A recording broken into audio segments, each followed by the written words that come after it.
I just want to check with the Secretariat if the guests that we are expecting today from the department, have they arrived so that we can start the meeting? It's already 1 minute past 10. Good morning. Good morning, Chair. Morning, colleagues. Siyabulela Nkosi. Let me take then this opportunity to welcome all of you in this meeting, which we had convened, and specifically so that we have the Department of Public Enterprises as led by political heads to come here to give us a progress report as it pertains to Transnet and the expansion that is happening in that front, as well as to appreciate progress in respect of the matters that flow from the Zondo Commission and the corrective measures in that context, as well as the consequence management within the parameters of Transnet directly, as well as those that flow from SIU. This meeting really has been called in that respect, but primarily to hear progress insofar as the investment and expansion, insofar as Transnet Ports Authority. I welcome you, honorable members of the committee, first and foremost, and I wish also to welcome the political heads from public enterprises, as well as their delegation, which includes Transnet Group Chief Executive, as well as the CEO of Transnet Ports Authority and the entire team that comes from there. The officials from the department, we also welcome them. And I wish now to say this meeting is duly opened, and we had circulated, honorable members, the agenda of this meeting. And I think for the purposes of ensuring that we have enough time, as we have plenary at 2, I've agreed that with the Secretariat that perhaps we have to just look into the presentation which is to be made by the department today. And maybe the issue of the minutes of the committee may be deferred to the next meeting. On that score, I then wish to say that the Secretariat may just appraise us of any apologies that we might have before I give over our guests. Amanda or anyone in the Secretariat can help us to indicate if we have any apology from the honorable members. Good morning, Chair. I have 2 apologies. I have an apology of Honorable Smith and as well as Honorable Nana. Thank you very much. Those apologies are noted. Yes. Chairperson. Yes, Honorable One. Good morning, Chairperson. There is an apology also from Member Makause, please. If that can be noted. That apology is noted, Honorable Member. Thank you for letting us know. Those are the 3 apologies that are recorded in this meeting. I now want to take this opportunity to invite the members of the political heads of the Department of Enterprises, especially the person or the senior leader that might have been tasked to lead the delegation, to take the floor, and then he can take us through in terms of who is accompanying them here, and then who will be making the presentation, and if there are any apologies to be made in the opening remarks, they will help us with that. I just wanted to also say that I read through the grapevine that after several years of losses at Transnet. We heard over the weekend that for the first time, that Transnet has almost made about 5 billion in profit. And I think as a committee, we would like to express our deep felt gratitude and appreciate that there is progress insofar as that is concerned. Now we can clearly see that perhaps you are in the trajectory of turning the corner. But be that as it may, I would like the political head also to appraise us on that, just to ensure that it is a true reflection, and then they can then confirm it. We welcome you, honorable members from the executive, and I now give the floor to you. Well, thank you very much, Chair of the Select Committee. Greetings to you, and greetings to the honorable members of the committee. Perhaps I should indicate, and I'm hoping that it would have been communicated to the committee. Today we have had to split between myself and the minister to take assignments. He's attending another joint meeting of cabinet committees. So he asked me to lead the team coming to this meeting, and duly I then communicate his apology if it wasn't received.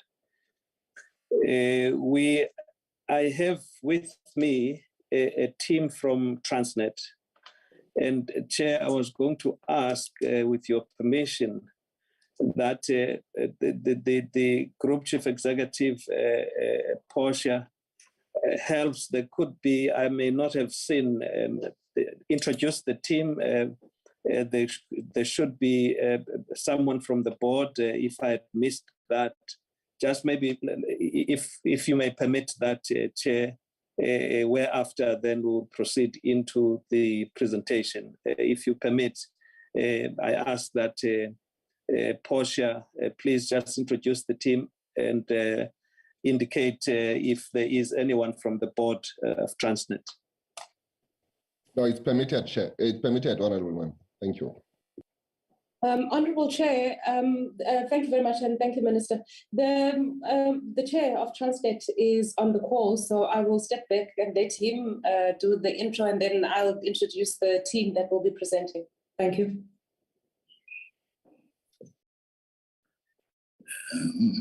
That is also permissible. Good morning, Chair and honorable members, Deputy Minister of Public Enterprises, directors of Transnet and the executive team. Truly, we appreciate having been invited once again to share some perspectives on our work and progress in respect of the goals that we had set ourselves. And Deputy Minister, I do agree with the Chair that it is a matter of absolute delight that Transnet this past financial year recorded an annual audit without a qualified opinion. We had set out at the beginning of the life of this board to clean up the company, create an effective management structures, and to ensure that we restore the integrity and public confidence in the company. The results that we have achieved have taken us closer to the attainment of that restoration of public confidence, which is part of the responsibility of the Auditor Generals of South Africa's goal, as well as that of Transnet. As the board, we will not be talking much, Deputy Minister and Chairperson. I think it's better for us to proceed according to the agenda. We have aligned a couple of executives who will present on the various respects of the agenda. And at the time when Deputy Minister, you are ready to let Transnet, a new chair, Transnet to take over, Portia will then call the relevant executives in turn. Thank you very much. I must say that I have not been well, and I had sent a message that I'm unlikely to be in the meeting, but I felt much better this morning, so I said, no, I'm going to join the meeting. Thank you very much. Over to you, Chairperson and Deputy Minister, and it may well return to Portia. No, thank you, Chairperson of Transnet. Let me now hand over back to the Deputy Minister. Deputy Minister, the floor is yours. No, thank you very much, Chair. We have really welcomed as well the opportunity to come before the committee to really lay bare some of the efforts being made to try and create mobility as well as effectiveness of our logistics arrangements to improve the performance of our economy overall. This has been made even more urgent given the impact of COVID in the global economy. The drive to improve efficiencies has been getting more attention from government as part of the reconstruction and economic recovery plan that government has put into motion. So, Chair, the chair of the board, as the accounting authority for Transnet, has already indicated that they are willing to let the team, led by the executive team, do the presentation, hopefully to really satisfy the desire of the committee to get briefed, updated as to what is taking place. So without wasting time, we may then let Portia and team take the committee through the prepared presentation. Thank you very much, Chair.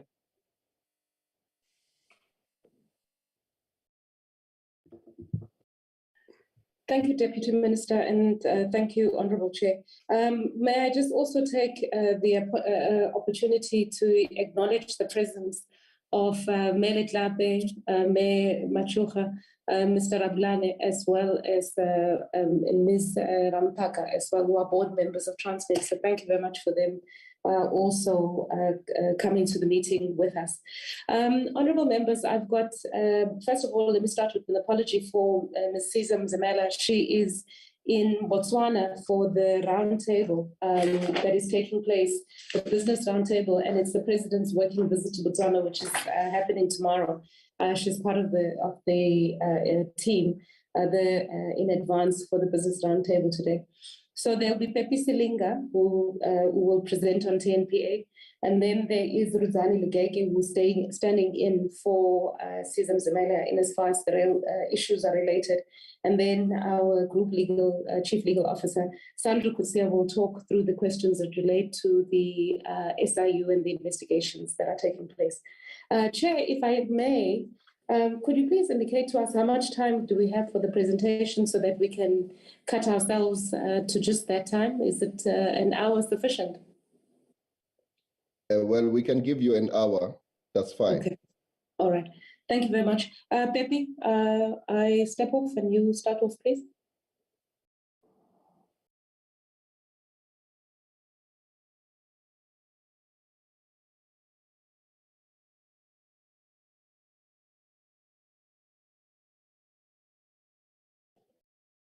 Good morning, Chair. My name is Pepi Silinga, Chair, and good morning to yourself, Honourable Chair, the honourable members of the committee, the Honourable Deputy Minister, the Chair of the Transnet Board, board members, and the colleagues, management colleagues. I am Chair, going to try in that particular space to try and do the presentation within 20-25 minutes to enable TFR to take the better part given the size of their portfolio. With your permission, Honourable Chair. We have a port system in the country which is constituted by two ports in the eastern region, which is Richards Bay and the Port of Durban. And in the central region, the Port of East London, the port at Ngqura, Port of Ngqura, and the port at Gqeberha, still currently legally known as the Port of Port Elizabeth. And then we have in the western region, the 3 ports, the Port of Mossel Bay, the Port of Cape Town, and the Port of Saldanha. Now, we do have another port which is being managed under the auspices of a private company, which is Port Nolo, which is focused on providing support to just one company. And the port system, in the manner in which it was set up, Chair, is an integrated system. It complements the rest of the system. But we do have a first amongst equals, and I'll spend a little bit more time in that particular port, which is the Port of Durban. It really accounts for up to about 40% of our business insofar as contributions in volumes, but also in its financial contribution. Also has give or take about 30% of our total headcount. It's a significant part, not just in South Africa, but in the continent, having historically been one of the ports sitting at the apex of the port system in the continent. In the port of Richards Bay, Chair, we are developing these 2 ports in a complementary fashion, to the extent that for the Port of Durban to be returned to its very competitive position as a container hub, there needs to be some of the operations that are currently located in the Port of Durban that needs to be transferred to the Port of Richards Bay. That would in particular refer to some of the dry bulk operations that are taking place in the Port of Durban, the dry bulk operations that would in some instances be managed by private terminals like the Bidvest one, but also the current location of the South African Navy. The idea, Chair, is to relocate the main hub of that Navy base to Richards Bay in the 2 islands there, the Pelican Island, and retain in the Port of Durban a satellite capability. If we could move to the next slide, please. Retain a satellite capability, given the fact that it's a major port. The Navy has indicated that they would still want to have that particular capability. And Chair, I'm going to use the numbers, and I'm going to start from the top right to try and sequence the presentation.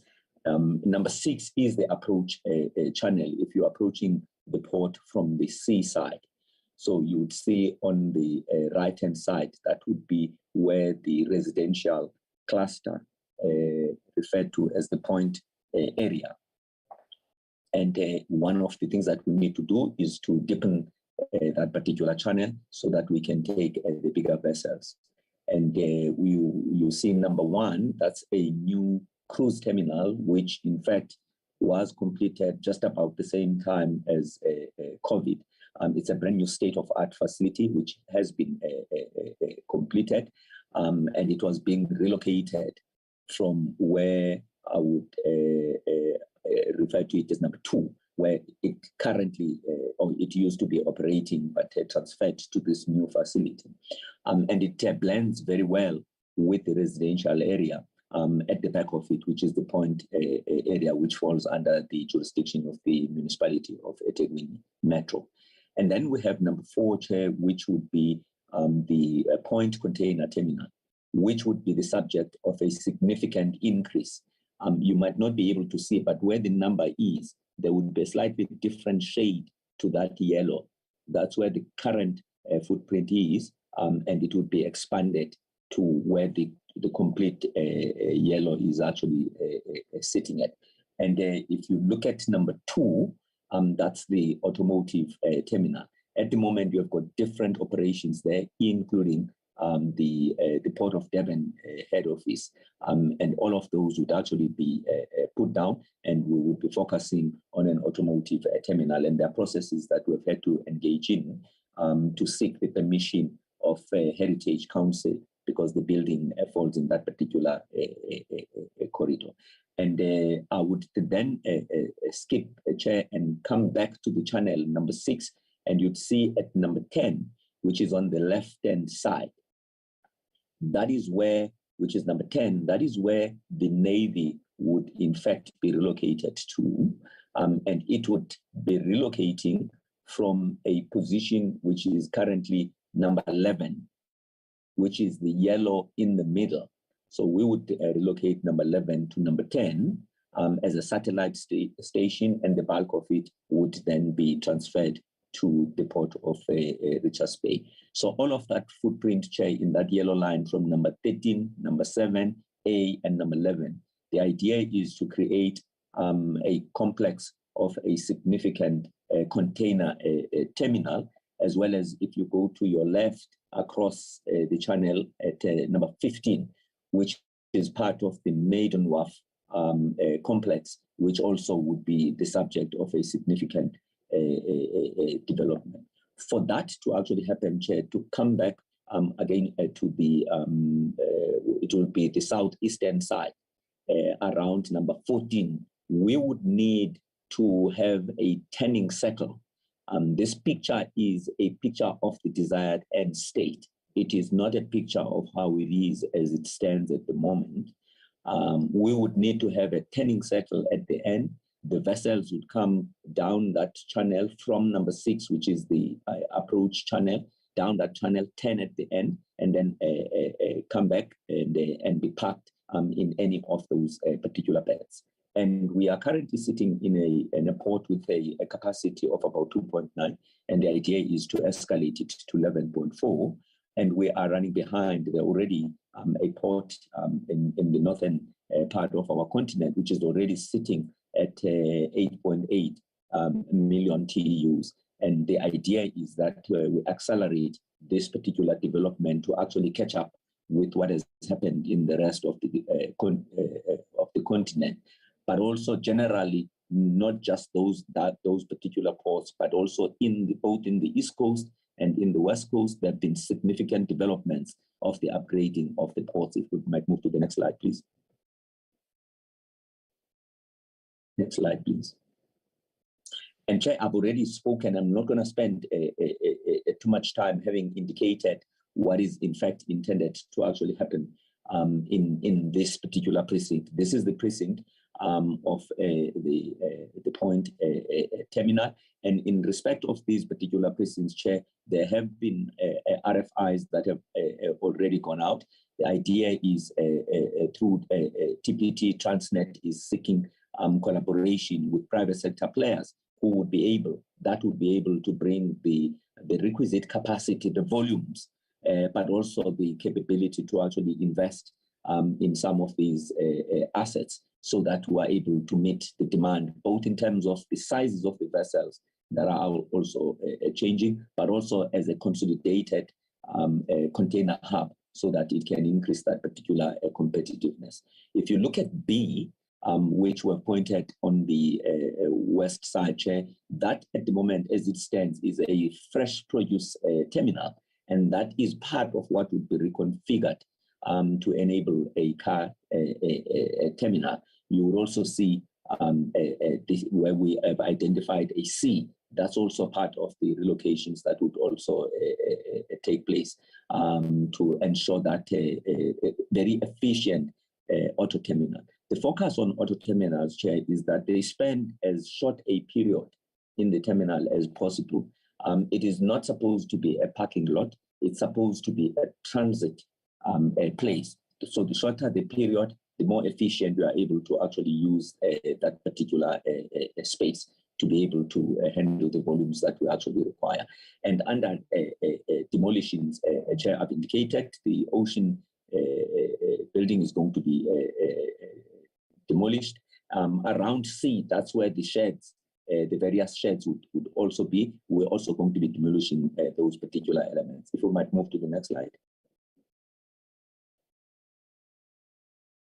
And one of the things that we've done, Chair, as part of that particular process, we do have a place. The old vehicles the importation of old vehicles is one of those businesses that at the moment, whilst it is in fact part of what is actually being handled, but does not necessarily constitute the most attractive proposition, both in terms of domestic development of the automotive industry. So part of that is to see if that could be in fact accommodated elsewhere so that we can focus on the export products that are produced within the country. And the relocation, as I indicated, Chair, we would relocate the dry bulk, which is a manganese terminal, which is on the entrance side, on the left-hand side, which is the purple color, and the other one is relocation of the Navy, if we can move to that. And all of these are being relocated to Richards Bay. Naturally, there needs to be reconfiguration of Richards Bay, including its capability to accommodate the additional traffic that would in fact be visited upon that particular destination as a direct consequence of these particular locations. Next slide. Next slide, please. From a timeline point of view, Chair, all of the expansion programs from a port point of view, the process to undertake that is a prescribed process in terms of the legislation that is in place.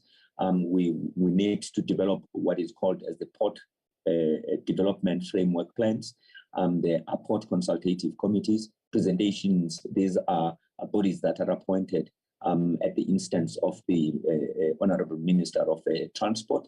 And these are bodies that are constituted by a variety of stakeholders, including industry players themselves, from the shipping agents as well as the shipping liners. And we make presentations to these particular committees. The idea is to ensure that the propositions in terms of the capability of the port is fit for purpose and responds to the industry needs. And ultimately, that goes to a National Port Consultative Committee, after which it makes a recommendation to the Minister of Transport, who then legislates in consultation with the Minister of Public Enterprise. We have been going through this particular process. And as you would imagine, Chair, port planning, like all infrastructure planning, is a very iterative and a consultative process. We've gone through various iterations since October 2020. There's been independent and professional validation with the assistance of the World Bank. They engaged a variety of professional international companies which have got experience in this particular field. And we're pretty comfortable that we've had to, if you like, to shape it in such a way that it actually responds to the user requirements. Insofar as the island view is concerned, which is where I was talking about the channel, Chair, there has had to be extensive consultations, because the original conceptualization would have been to deepen that particular channel, which would have resulted in significant dislocation of a significant portion of the petrochemical industry at Island View. We've since reviewed that particular discussion without adversely impacting on the projected capacity that we are going to be achieving. So there has been extensive consultation with the industry. We've taken their concerns on board. And obviously, not all consents could possibly be taken on board, because it's a question of making choices that will be in the public interest without, if you like, willy-nilly adversely impacting on the private sector interest. If we may go to the next slide. Next slide, please. And so from a time frame point of view, Chair, all of these particular packages are in fact time bound, as I indicated that there has already been two RFIs that had actually gone out, and there's a process to migrate towards ultimately conclusion of those particular processes. But from a TNPA side, our principal responsibility is that of a landlord function. Now, a port is a transit area. So the idea is that you don't just sort out the specific transit area without being mindful of the total logistics chain, because the efficiency must be throughout that particular logistics chain. And to be able to do that, part of our planning has looked at how do we bring these volumes of containers and how do they get evacuated as well from the port. We're already having significant congestions sitting at 2.9 million TEUs. We must then figure out when that capacity increases to 4 times, would we be able to actually continue with the current mode, with the road being a dominant means of transportation? And clearly it wouldn't work. It would choke at that city as well as the port to death. So part of what needs to be done is an integrated intermodal logistics thinking that would also include places like Cattle Ridge, which would also constitute, in some instances, staging areas for some of the cargo that should be coming to the port as and when it is actually going to be processed, so that the port itself does not end up being a place where people park waiting to be serviced. And the last part that we're also looking at within the proximity of the port is a place called Ambrose Park, and we're going to be developing a truck staging area over and above putting a whole range of other infrastructure systems, including way bridges, so that we are able to account for the volumes that are going in as well as coming out of that particular port, but also to have a digitized system of knowing which trucks are carrying what product, when did they come, and what their loading is, so that we can ensure a better enforcement of the rules, traffic rules, which is not the case at the moment. And when you visit the port, you'll see this, if you like, this functionality manifests itself most acutely in the Bay Head area around the Maidon Wharf area. Next slide, please. Next slide, please. And really, Chair, and not to spend much time, you would see that on the right-hand side, as you enter the port, you would see these 2 islands, the Naval Island as well as the Pelican Island. This is where the relocation of the Navy is actually going to be taking place. It's a significant one, Chair. Obviously, it is a partnership between ourselves as Transnet, the Department of Defense, or South African National Defence Force, as well as the Department of Public Works.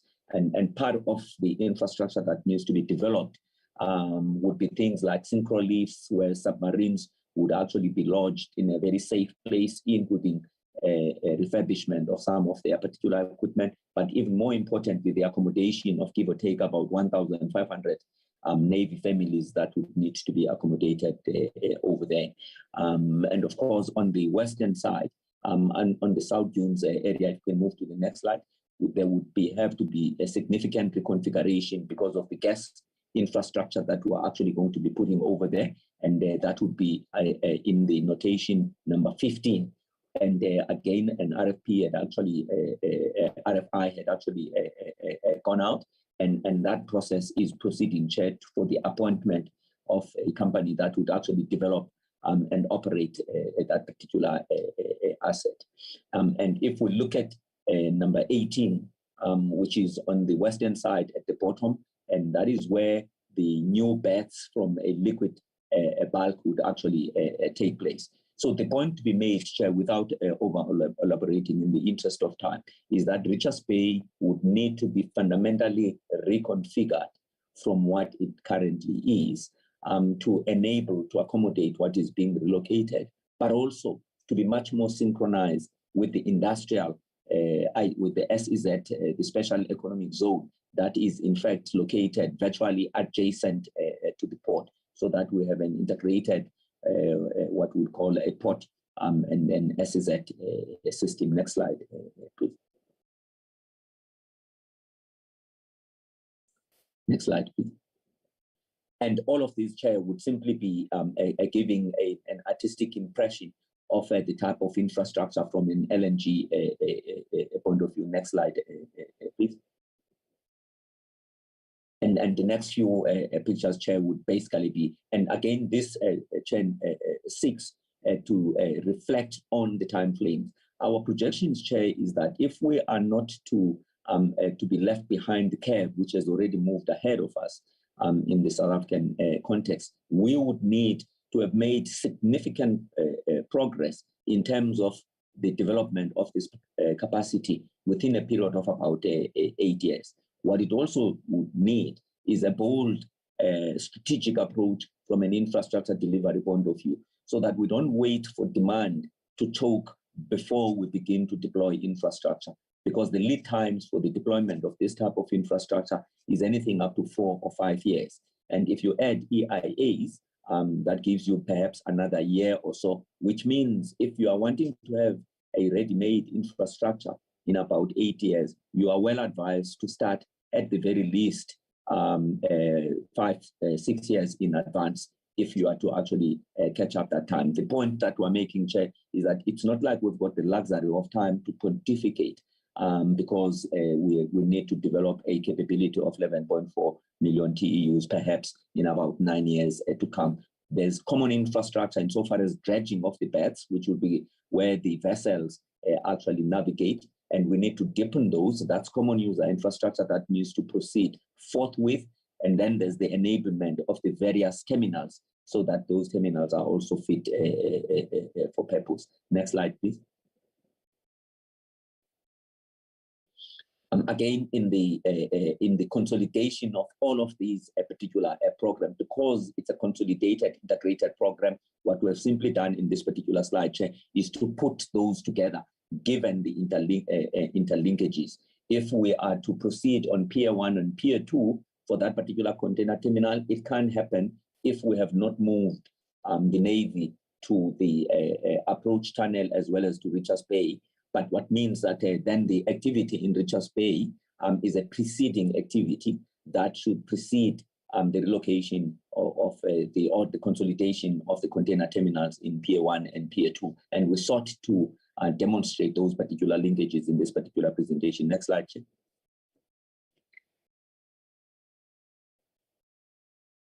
And if we can move, and ready to move to the next cluster, Chair. So the Eastern Cluster, Chair, predominantly we're dealing with significant volumes of dry bulk. We're having an energy cluster in that particular area insofar as the petrochemical industry is concerned, as well as the gas is concerned. And then we have the container consolidation, Chair, around the port of Durban. You also have a significant automotive export program that actually takes place through that particular cluster. As the crow flies, 400 kilometers from one of our dominant automotive cluster in the Gauteng region. And in the central region, which is constituted by these 3 ports, if we might move to the next slide, please, and we'll really roughly speak relatively very quickly, starting with the East London, if I might start with the East London, East London, Richards Bay, Mossel Bay, as well as Saldanha, are 4 ports at the moment that are not making a profit. We've put teams together, and in each of those particular ports, and we've already done 2 ports, and we are left with the other 2 ports. In each of those particular ports, we put capacity on the ground, which virtually goes through everything that happens in that particular port and gives us a sense on the revenue side, but as well as on the cost side, and what are the impediments that gives rise to these particular losses. And one of the things that's becoming apparent, which is a transversal issue, is the availability of mobile equipment. This mobile equipment would be the tugs, the boats that will actually need the functionality of the ship repair yards, which whilst they are small in the bigger scheme of the bigger ports, but in the smaller ports actually play a significant role. And we are developing transversal programs that would ensure that these particular ports, at the very latest by September in the next financial year, they've actually broken even though we're still chasing the end of this particular financial year. So we've got a program-wide acquisition of marine equipment.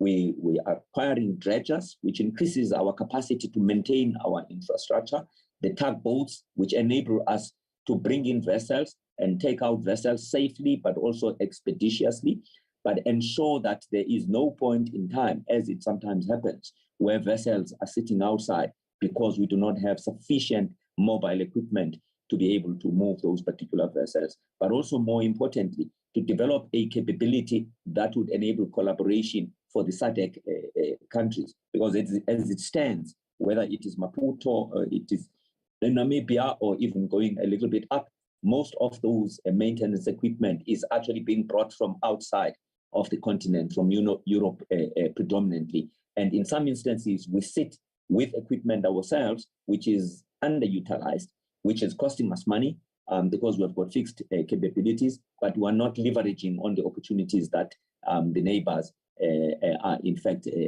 affording us. Insofar as East London is concerned, there would be a greater focus on ensuring, one, that the dry docks that are there, the boat building facility is in fact going to be fully utilized. There are already programs, and some of the tugs that would have been maintained in Durban are in the process of actually being brought to East London to increase the utilization of those.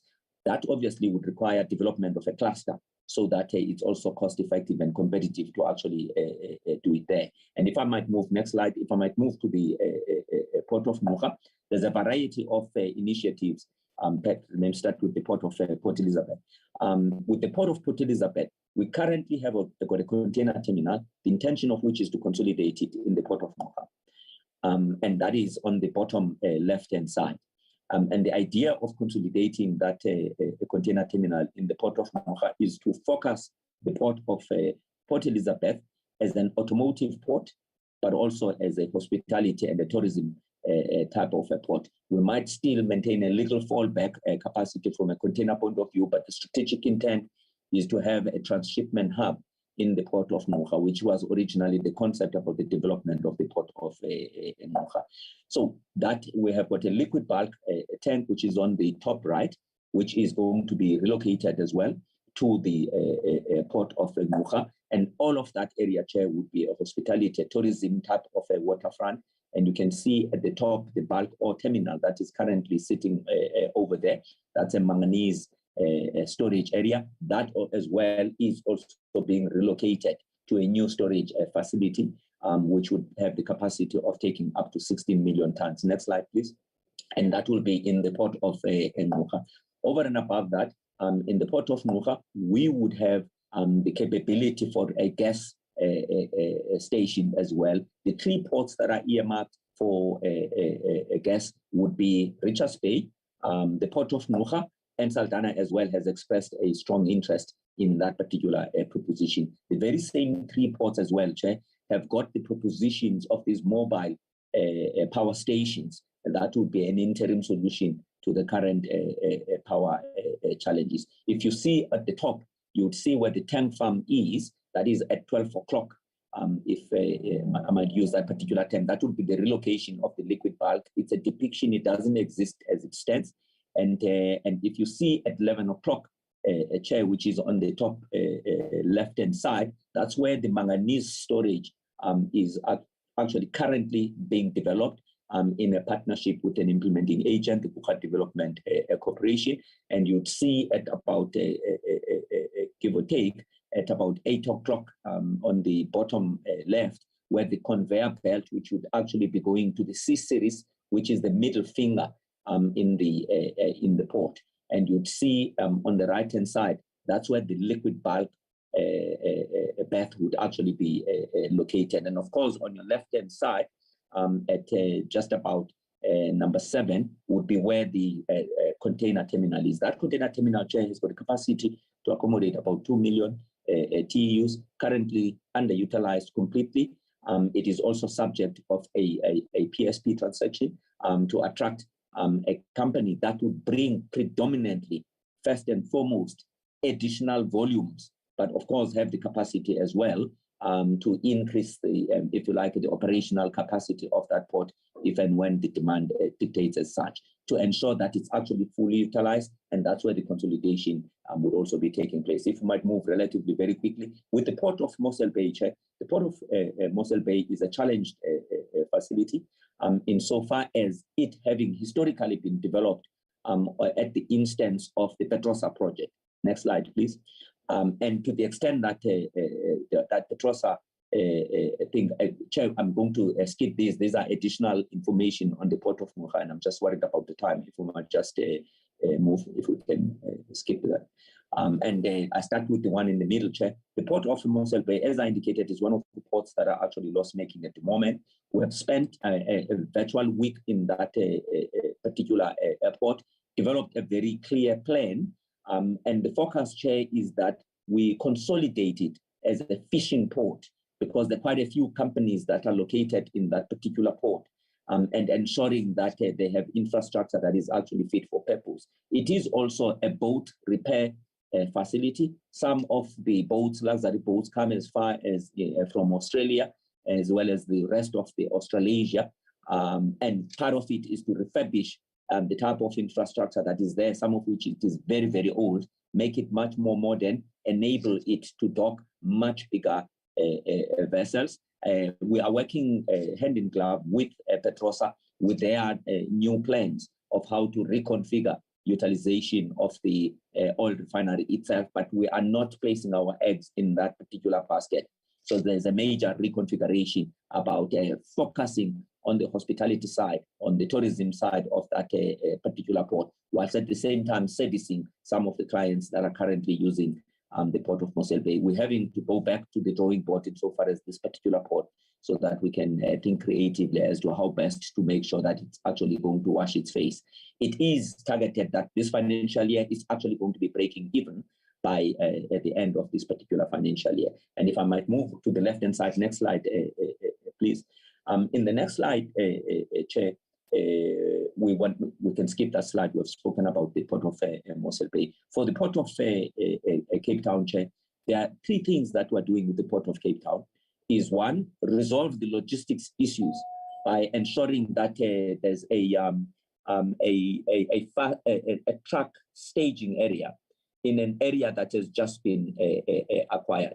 The second one, Chair, is and that facility we would call a back of a port integrated staging area, which should link from a transportation point of view, which should link with the port itself.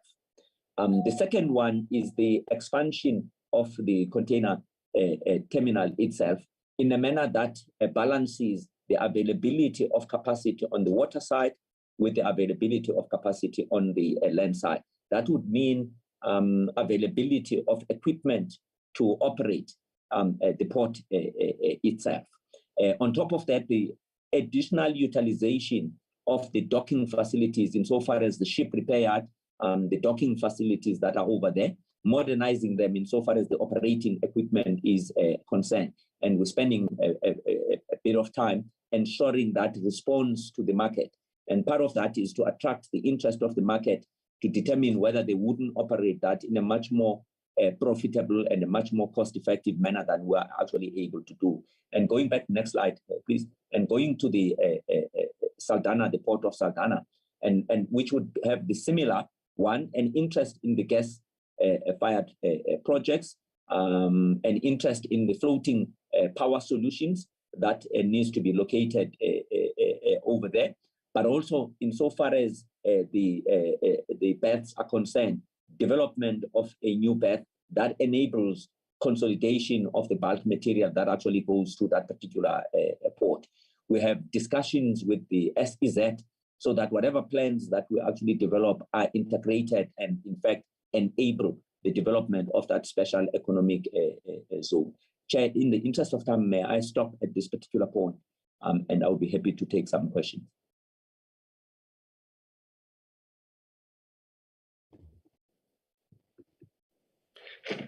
No, thank you, Ndade Silinga.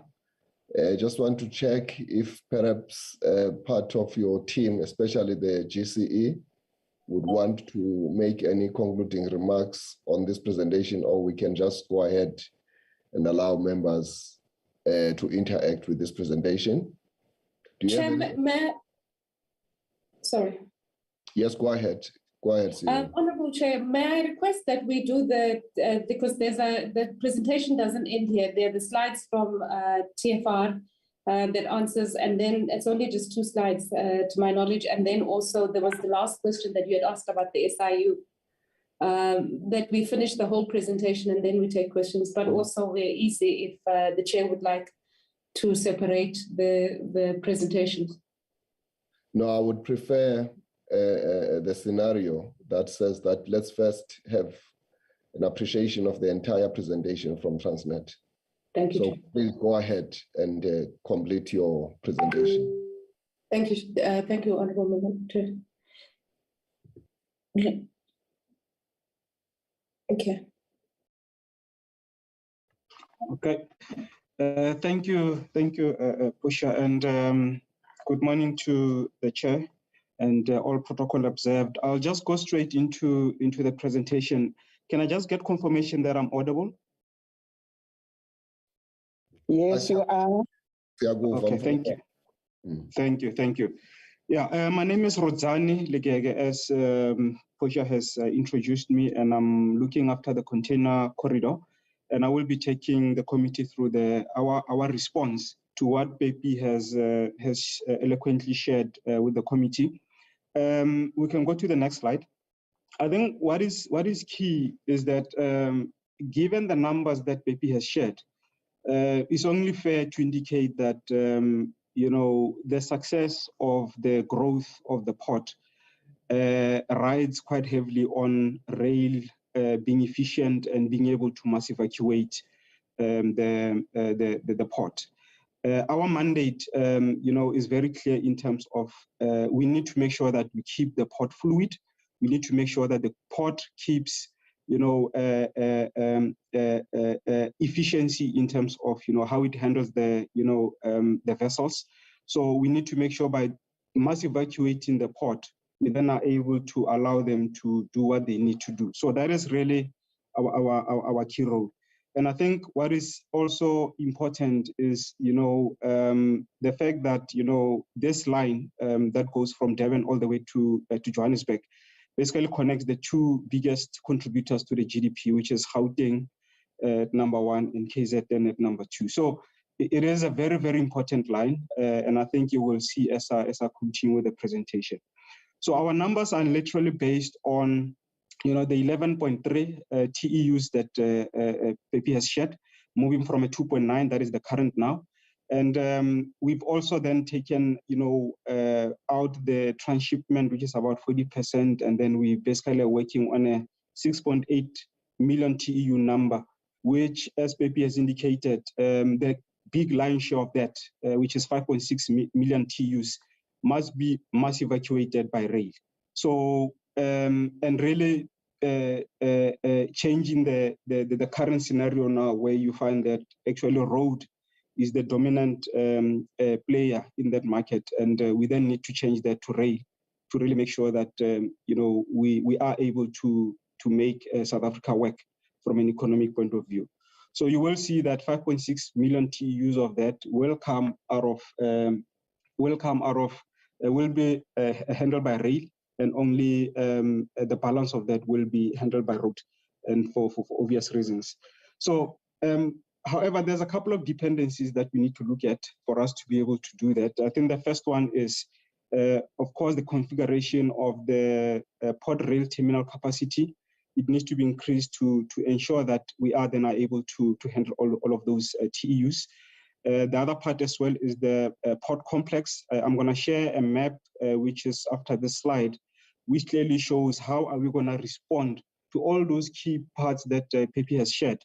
How are we responding to rail? Because as we said, mass evacuation of those key areas must be done by rail to make sure that this whole expansion is quite a viable thing for South Africa.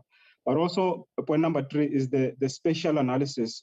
What we also understand is that, the port is within the city, right? And we need to ensure that when we do our planning, eThekwini comes into the picture to make sure that when they do their road analysis, they also take into consideration, the role that we play as rail. They made it very clear that their numbers are also based on about almost 80% of the containers going by rail. So rail becomes very, very key and pivotal to the success of the project. But of course, one most important thing is really the essence or the issue of funding.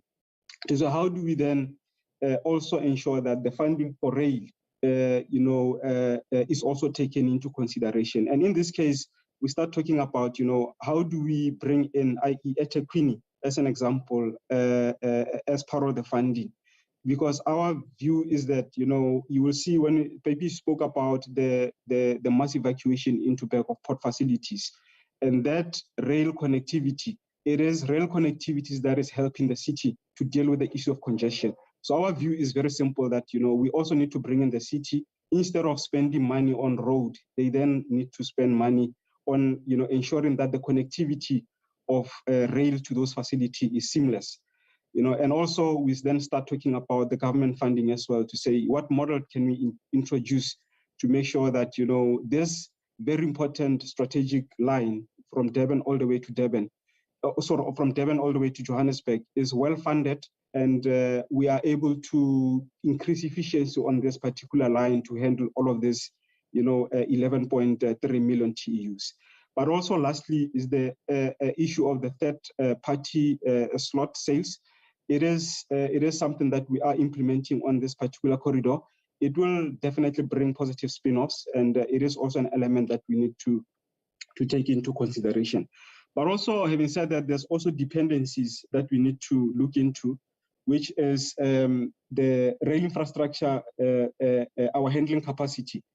As I said, for us to be able to handle this, our rail capacity needs to be configured well. There's a lot of lines that are within the Durban precinct, but it's a question of how do we position those to make sure that we deal with this mass evacuation, which I will share more in details in the next slide. And then also the issue of back of port facilities. I've shared this briefly to say there is currently now about 60% of the containers that are coming off the vessels, are packed and unpacked within the Durban area. So which simply means that only 40% will then go onto the long haul going into the Johannesburg area. But what you find is that what is being unpacked and packed within Durban area also goes by todd liners. So that's also something that we need to deal with to ensure that the rail facility is efficient to take that market back from road to rail.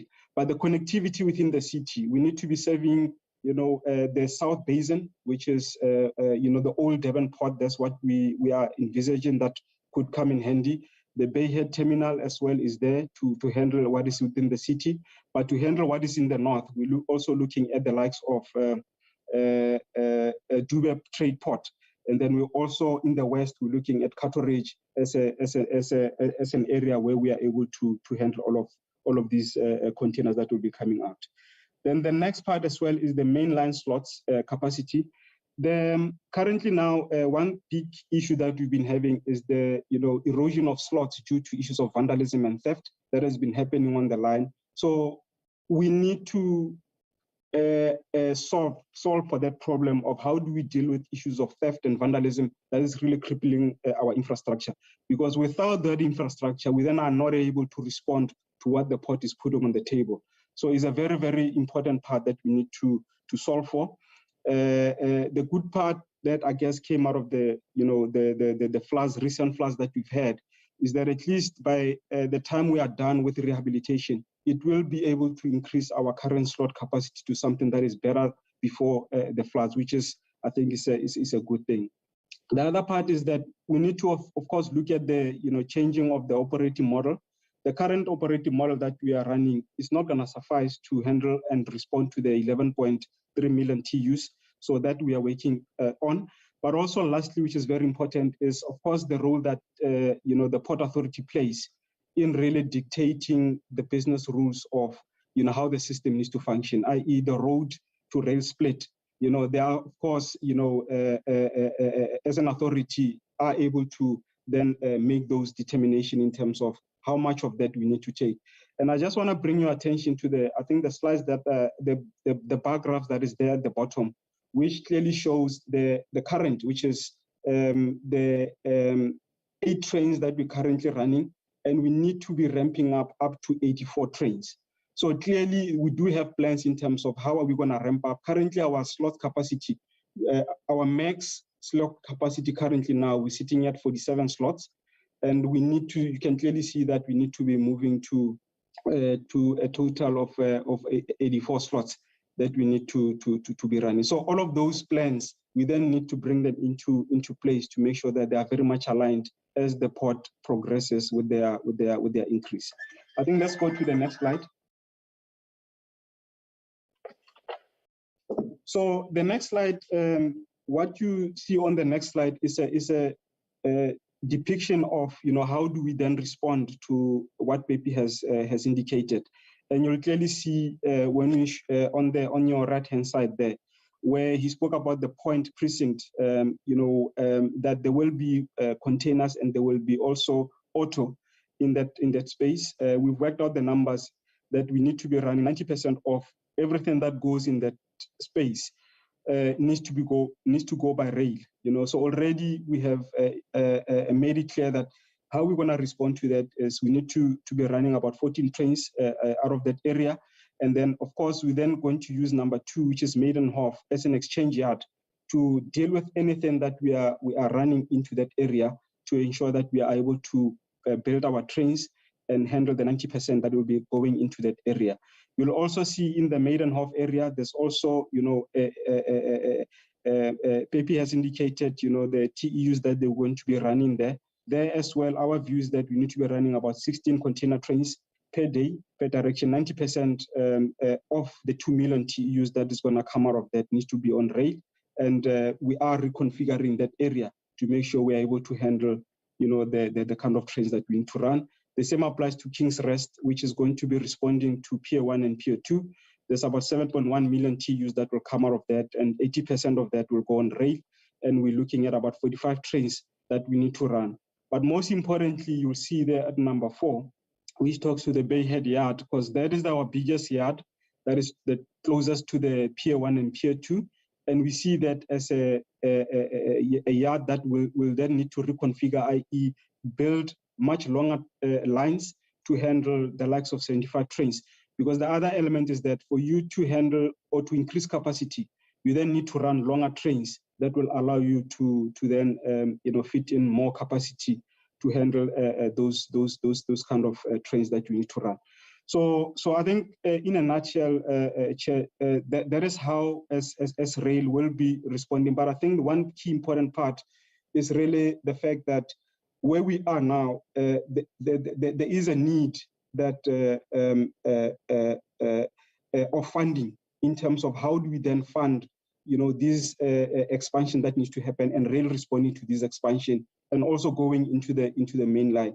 That is one big contention that we need to be dealing with. We're engaging also the city to ensure that, especially within the city, as we are creating these connectivities to the different areas, they are also able to come to the party to ensure that we are able to respond well to the expansion of the port. Let me pause here, Chair. Thank you. Okay, thank you, Rosani. Rosani, by the way, what is your surname? My surname is Ligege, Ligege. Thank you very much. Let's have the last aspect of the presentation as it talks to Sorry, Chair. Gamagu. Yeah. Sandra, can you please present the last section on the SIU investigations, please? Maybe if you can also just, because our hour is nearly finished.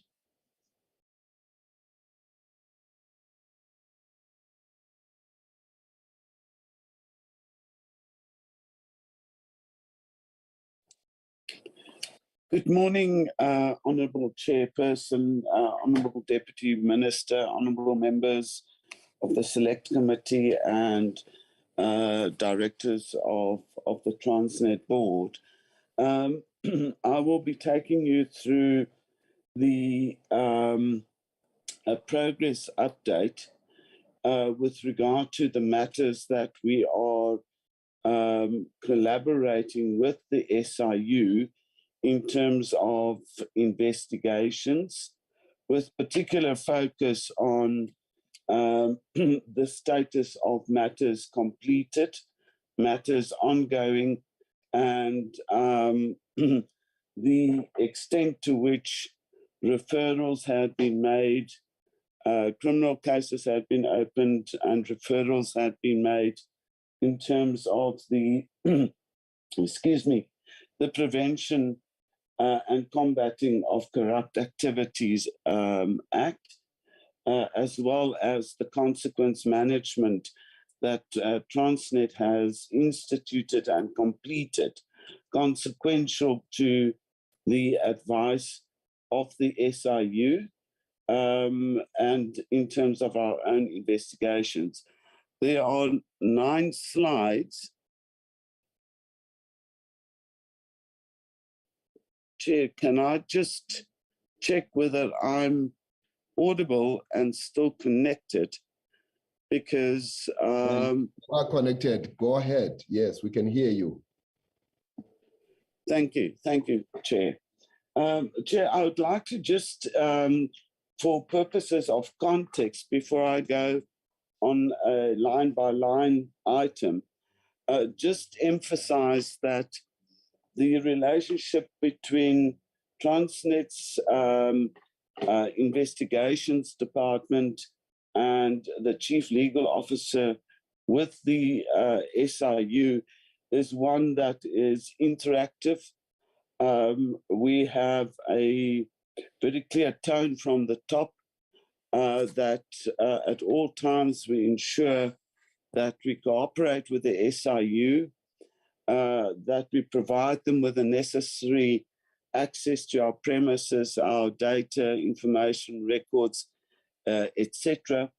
And as you will note from the presentation, where investigations are complete, we consider jointly an appropriate strategy towards civil recovery where that is required.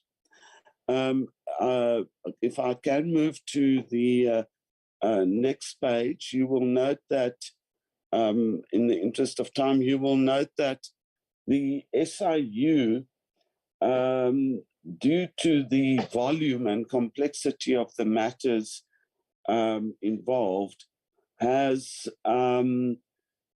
structured their work around certain phases. Can we move to the next slide, please?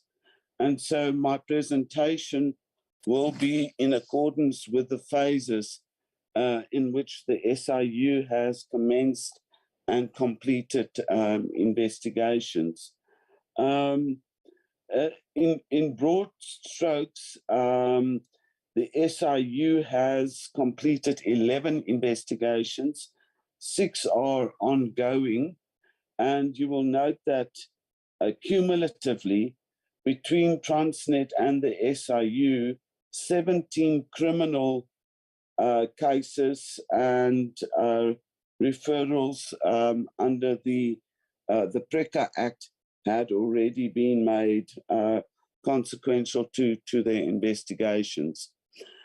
Chair, the first matter that I'd like to highlight in phase 1 is the very well publicized procurement of 1,064 locomotives from 4 original equipment manufacturers.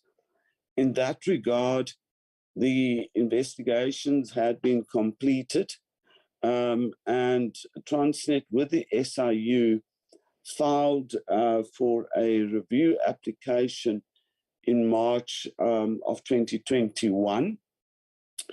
The process of that litigation has intentionally been delayed by some of the OEMs through interlocutory processes. We have been dealing successfully with those challenges, and we have an expectation that the process of the review will now be expedited.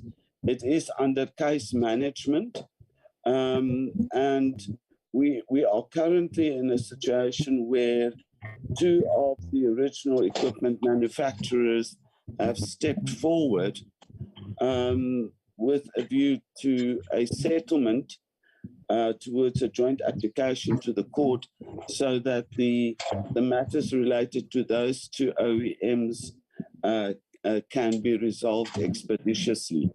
You will note with regard to that investigation, a number of criminal cases had been referred and is currently within the domain of the Independent Directorate and the Hawks.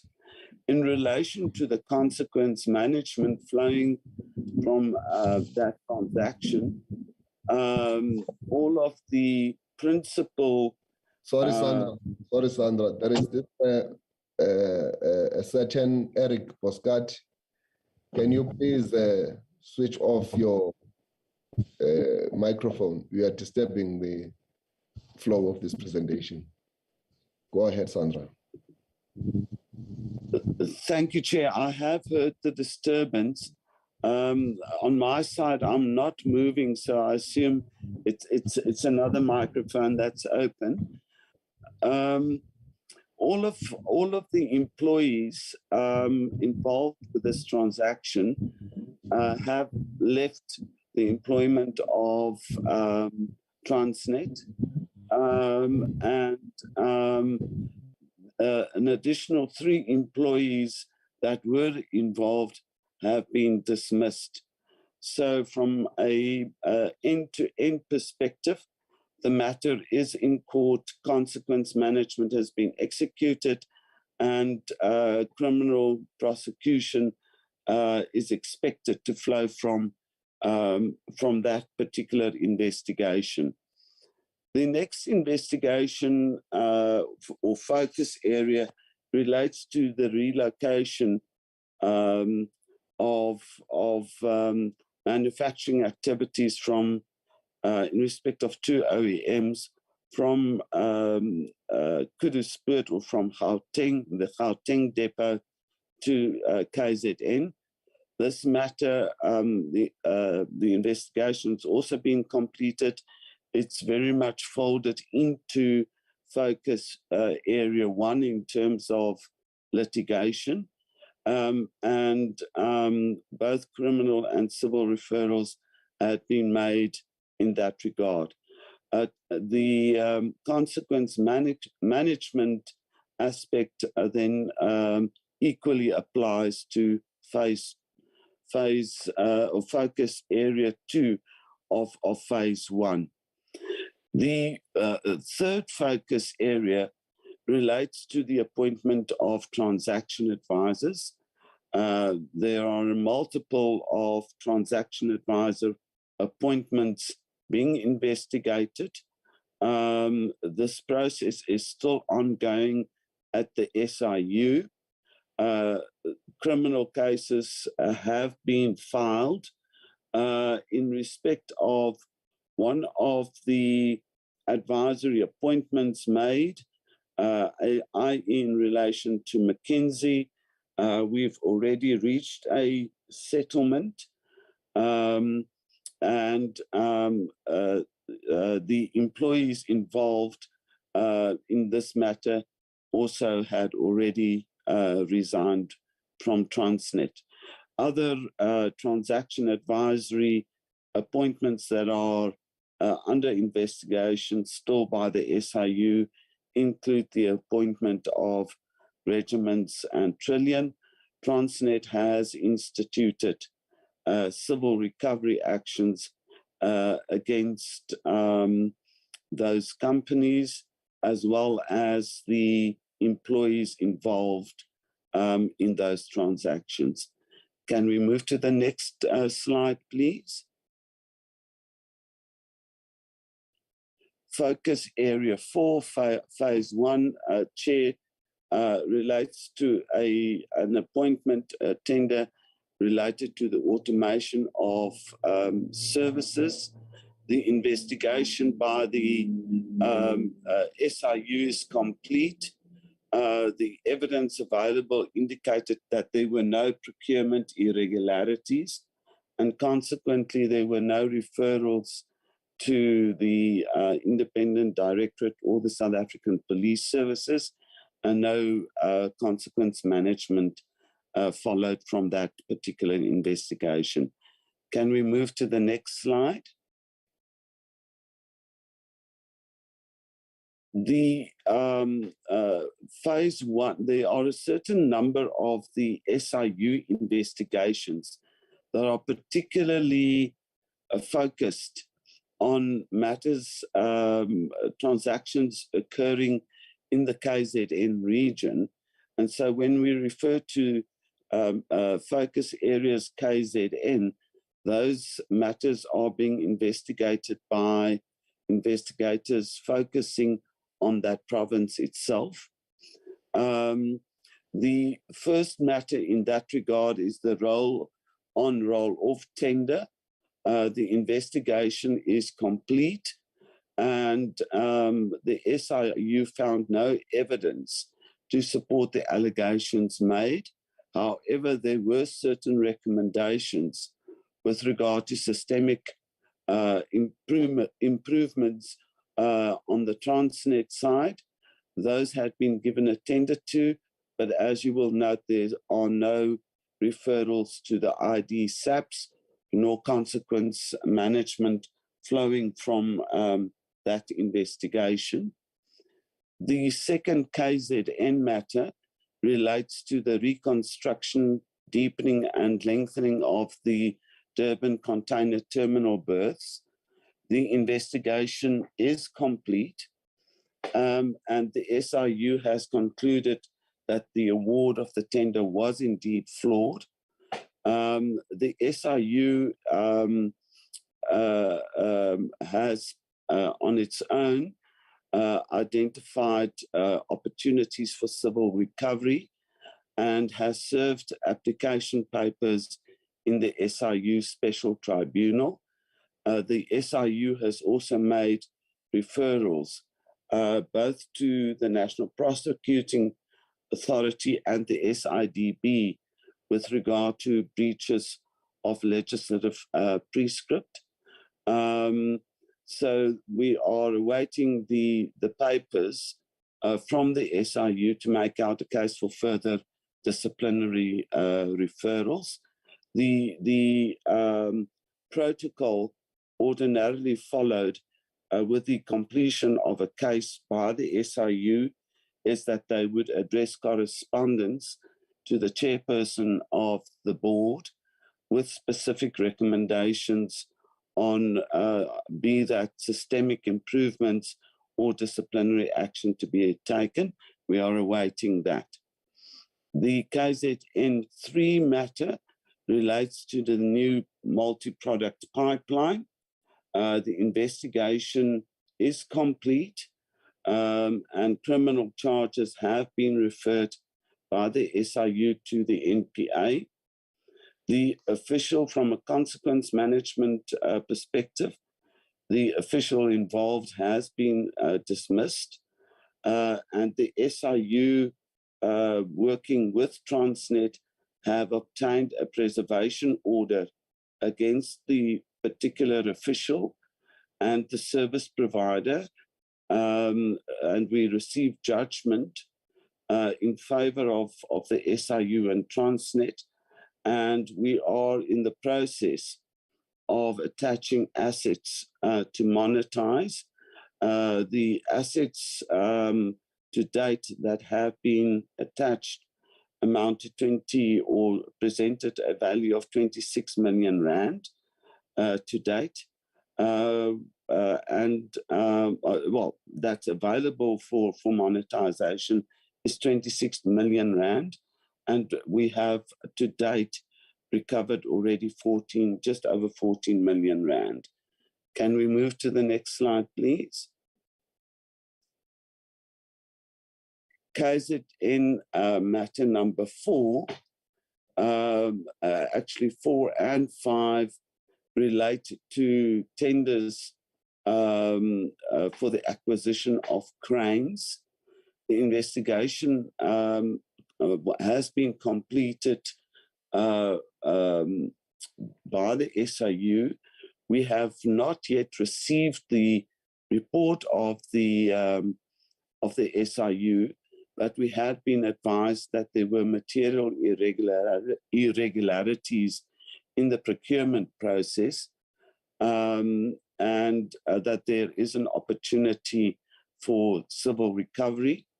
The SIU has briefed council in the matter to determine the reasonable prospects of success to review and set aside the award of the tender and recover damages. Similarly, in relation to these tenders, the SIU in KZN 5 have also determined that there were certain supply development obligations and aspects of the contract that were either not completed or overstated. We have not yet received any referrals for disciplinary action, but I might mention that one of the original equipment manufacturers involved in these tenders have stepped forward with an offer of restorative justice, as we call it, to make amends with regard to any overpayments and benefits that they had received, because the delivery under these contracts have already been completed. We are engaging with the OEM and the SIU towards a settlement whereby justice is restored to Transnet. With regard to KZN 6, the pipelines investigation, this has also been completed. Excuse me, however, the question as to whether Transnet suffered losses and to what extent hasn't been settled fully with council. However, a criminal investigation has been referred to the ID and SAPS, and the officials involved have already been dismissed. Can we move to the next slide, please? How far are you now from the conclusion, Sandra? Chair, I will move a bit faster.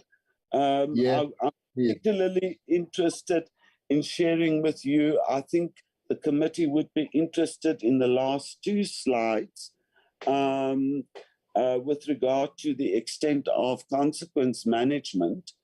On this particular slide, let me just indicate that the SIU investigation has indicated wrongdoing. We have instituted review and set aside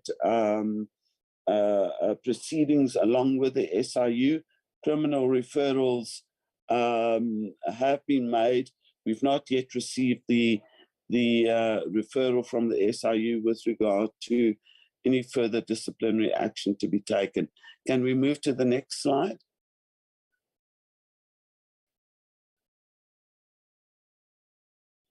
Chair, on the following slide, you will note that investigations by the SIU is still ongoing, and so we haven't yet instituted civil action, nor have we received referrals for disciplinary action. However, Transnet has made certain referrals under PRECA and criminal complaints with the South African Police. It relates to contracts with software solutions, maintenance and report support, reliability support services, and the conduct of officials in awarding certain contracts in that regard. If we can move to the next slide, please. Chair, again, on this slide with regard to, and these are the phase 2 investigations, you will appreciate most of them are not yet complete. The one completed investigation relates to the wagon performance optimization. The SIU have found evidence towards irregular procurement processes and possible disciplinary processes are recommended, have been recommended against a Transnet official, but that official has since resigned. I'm not going to focus on the other areas that are still ongoing. With regard to the property matter, which is a very recent matter related to fraud and corruption in procurement, it is very current, and actions are being taken, disciplinary actions are being taken, and there are also civil recoveries underway. Can we move to the next slide? I'm giving you now 3 minutes to conclude your presentation. Chair, thank you very much, and that's very generous. Chair, you will note, and I'm not going to go line by line, let me work rather in summary. You will note that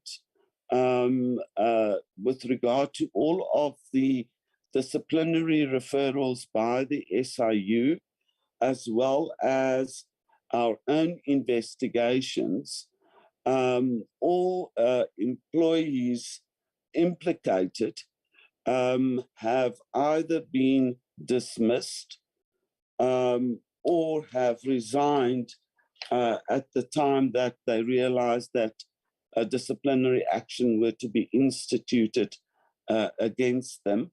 The next slide essentially covers the same.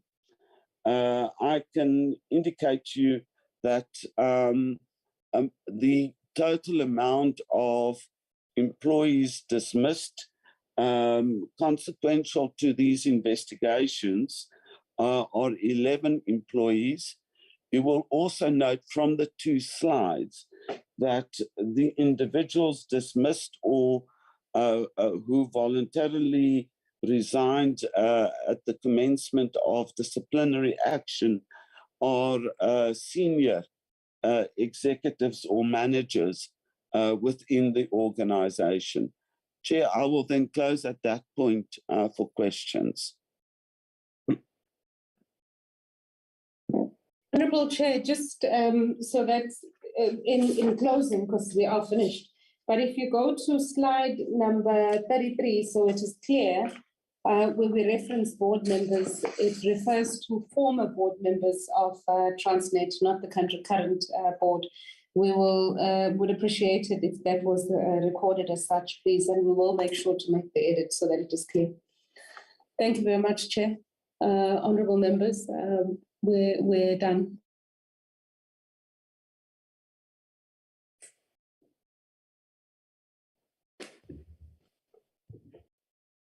No, thank you very much. Let's appreciate the presentation. Just for confirmation, Ms. Portia, what is the surname of Sandra, who was making this presentation in respect of SIU and consequence management? Kutsia, Advocate Kutsia. Okay, what is his designation? She's the Group Chief Legal Officer. Is he or she? It's a she. Sandra, it's Advocate Sandra Kutsia. Oh, okay. Sorry, I didn't see her face, so I just listened to the voice. All right. But thank you very much. Let's appreciate the presentation from Transnet, which obviously is led by the Deputy Minister of Public Enterprises, supported by the Chairman of Transnet, Dr. Popo Molefe, of course, administratively led by the Group Chief Executive Officer, Ms. Portia, and supported by the CEO of Transnet Port Authority, Ndatepe Pistilinga, as well as the presentation on the master plan of rail, which was done by Mr. Ruzani Lugege on behalf of CESA. Mzimela. And then the last part of the presentation on SIU proclamation, which was done by Advocate Sandra Kutsie. We really appreciate this detailed presentation by Transnet, and it helps us to be on par in terms of the developments that are happening at Transnet. And I had given you 1 hour, 30 minutes. We extended that 1 hour to 30 minutes of the presentation in order for the members to have a full appreciation of what is obtaining at the level of Transnet. I now am going to put it to the members to interact with this detailed presentation, and I will now recognize the hands. I see the hand of Mama Winnie Ngwenya, as well as Honorable Lindwe Bibi. I see those 2 hands. The Secretariat will help me, or the Honorable Arnolds. Those are the 3 hands that I have, honorable members. In that order, Honorable Ngwenya, we'll start with you. Thanks very much, Chairperson. Chair, let me take this opportunity to welcome the presentation from the Transnet. Honorable Chairperson, I have the following questions. During the SONA of 2022, President Ramaphosa mentioned that our economy cannot grow without efficient ports and railways. In terms of the measures to expand capacity in freight and ports. Chair, I wanted to check to what extent has Transnet responded to the important issue raised by President Ramaphosa, such as improving operation efficiency through procuring additional equipment and many others.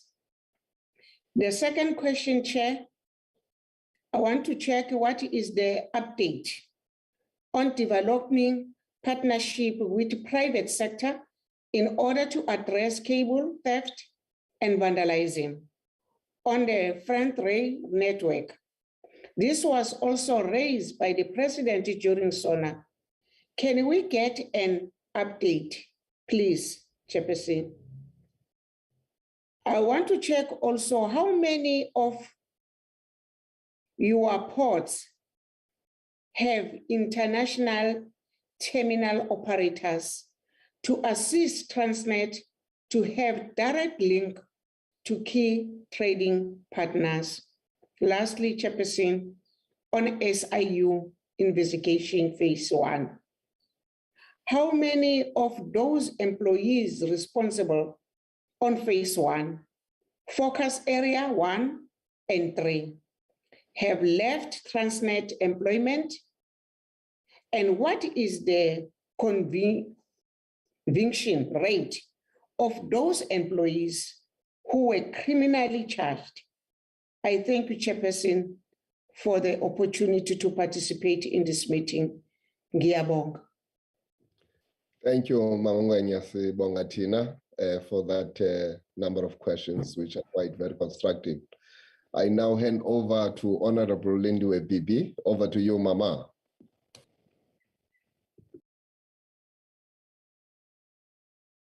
Baba. Sorry, Baba, I won't open my video because I'm about to get into the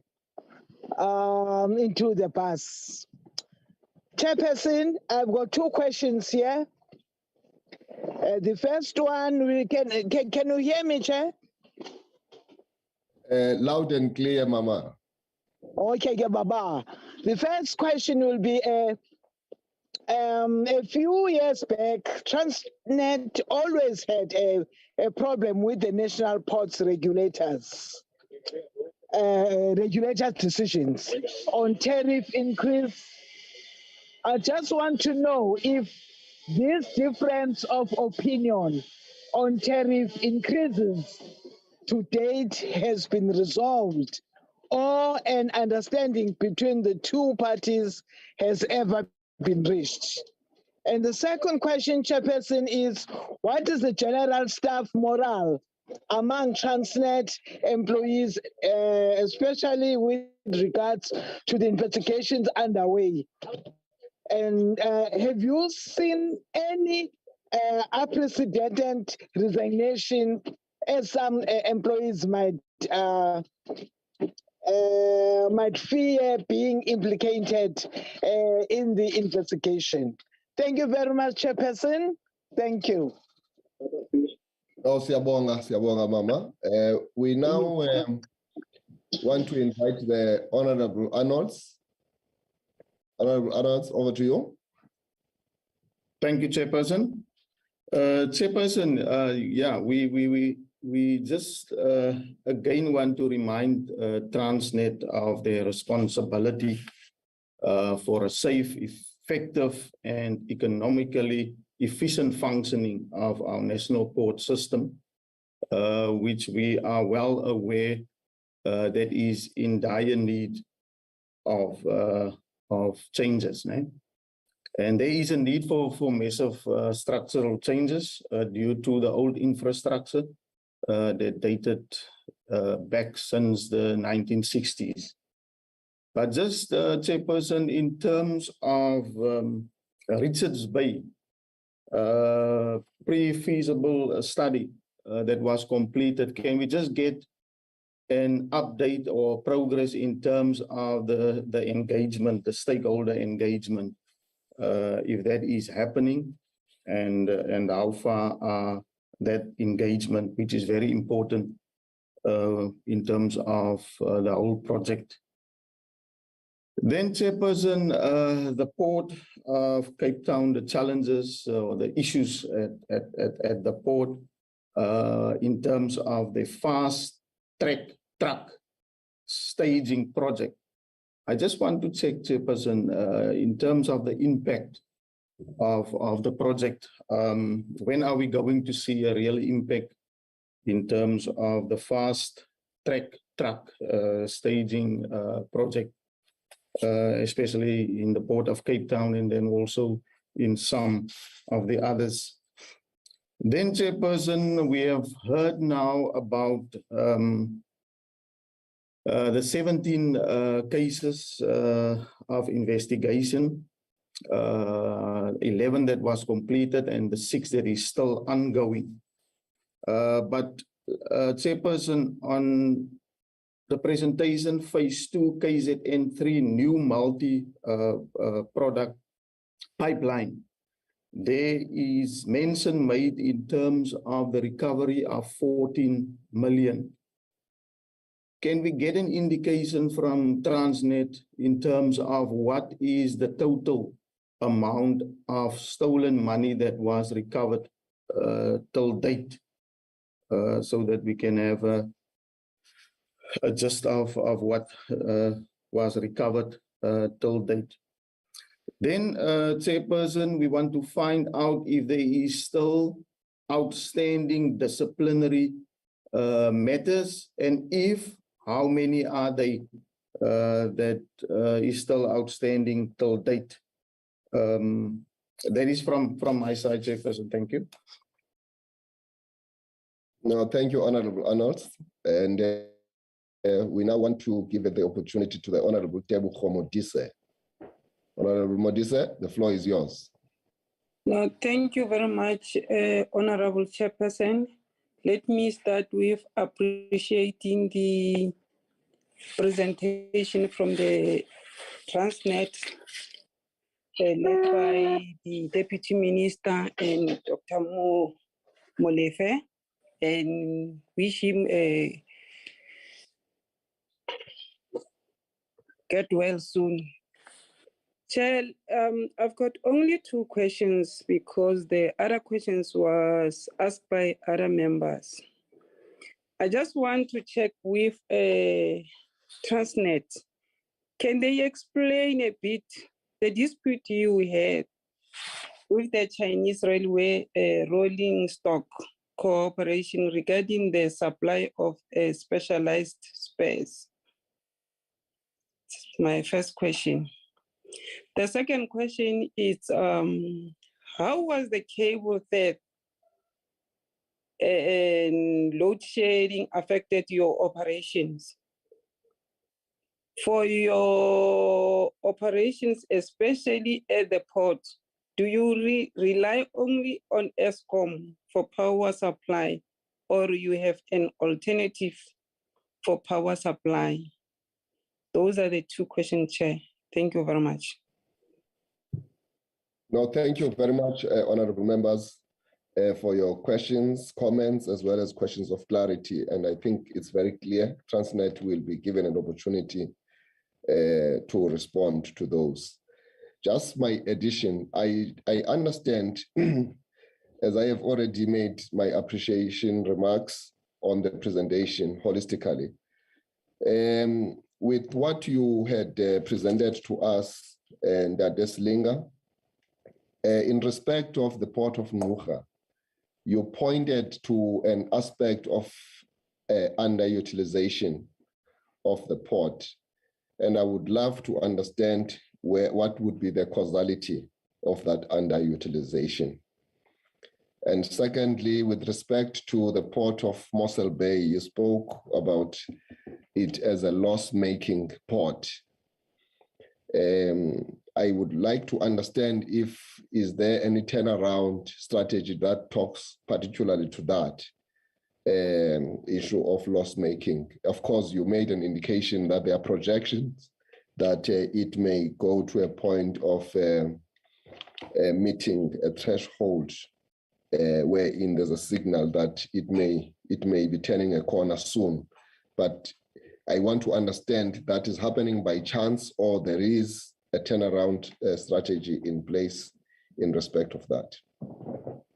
Then my third question is in respect of the fact that N3 between Durban and Johannesburg is quite a very busy road, especially with trucks. It is oversubscribed, the road itself. Now I want to understand, with the new investment and the new development which is happening there, is it going to ease the pressure?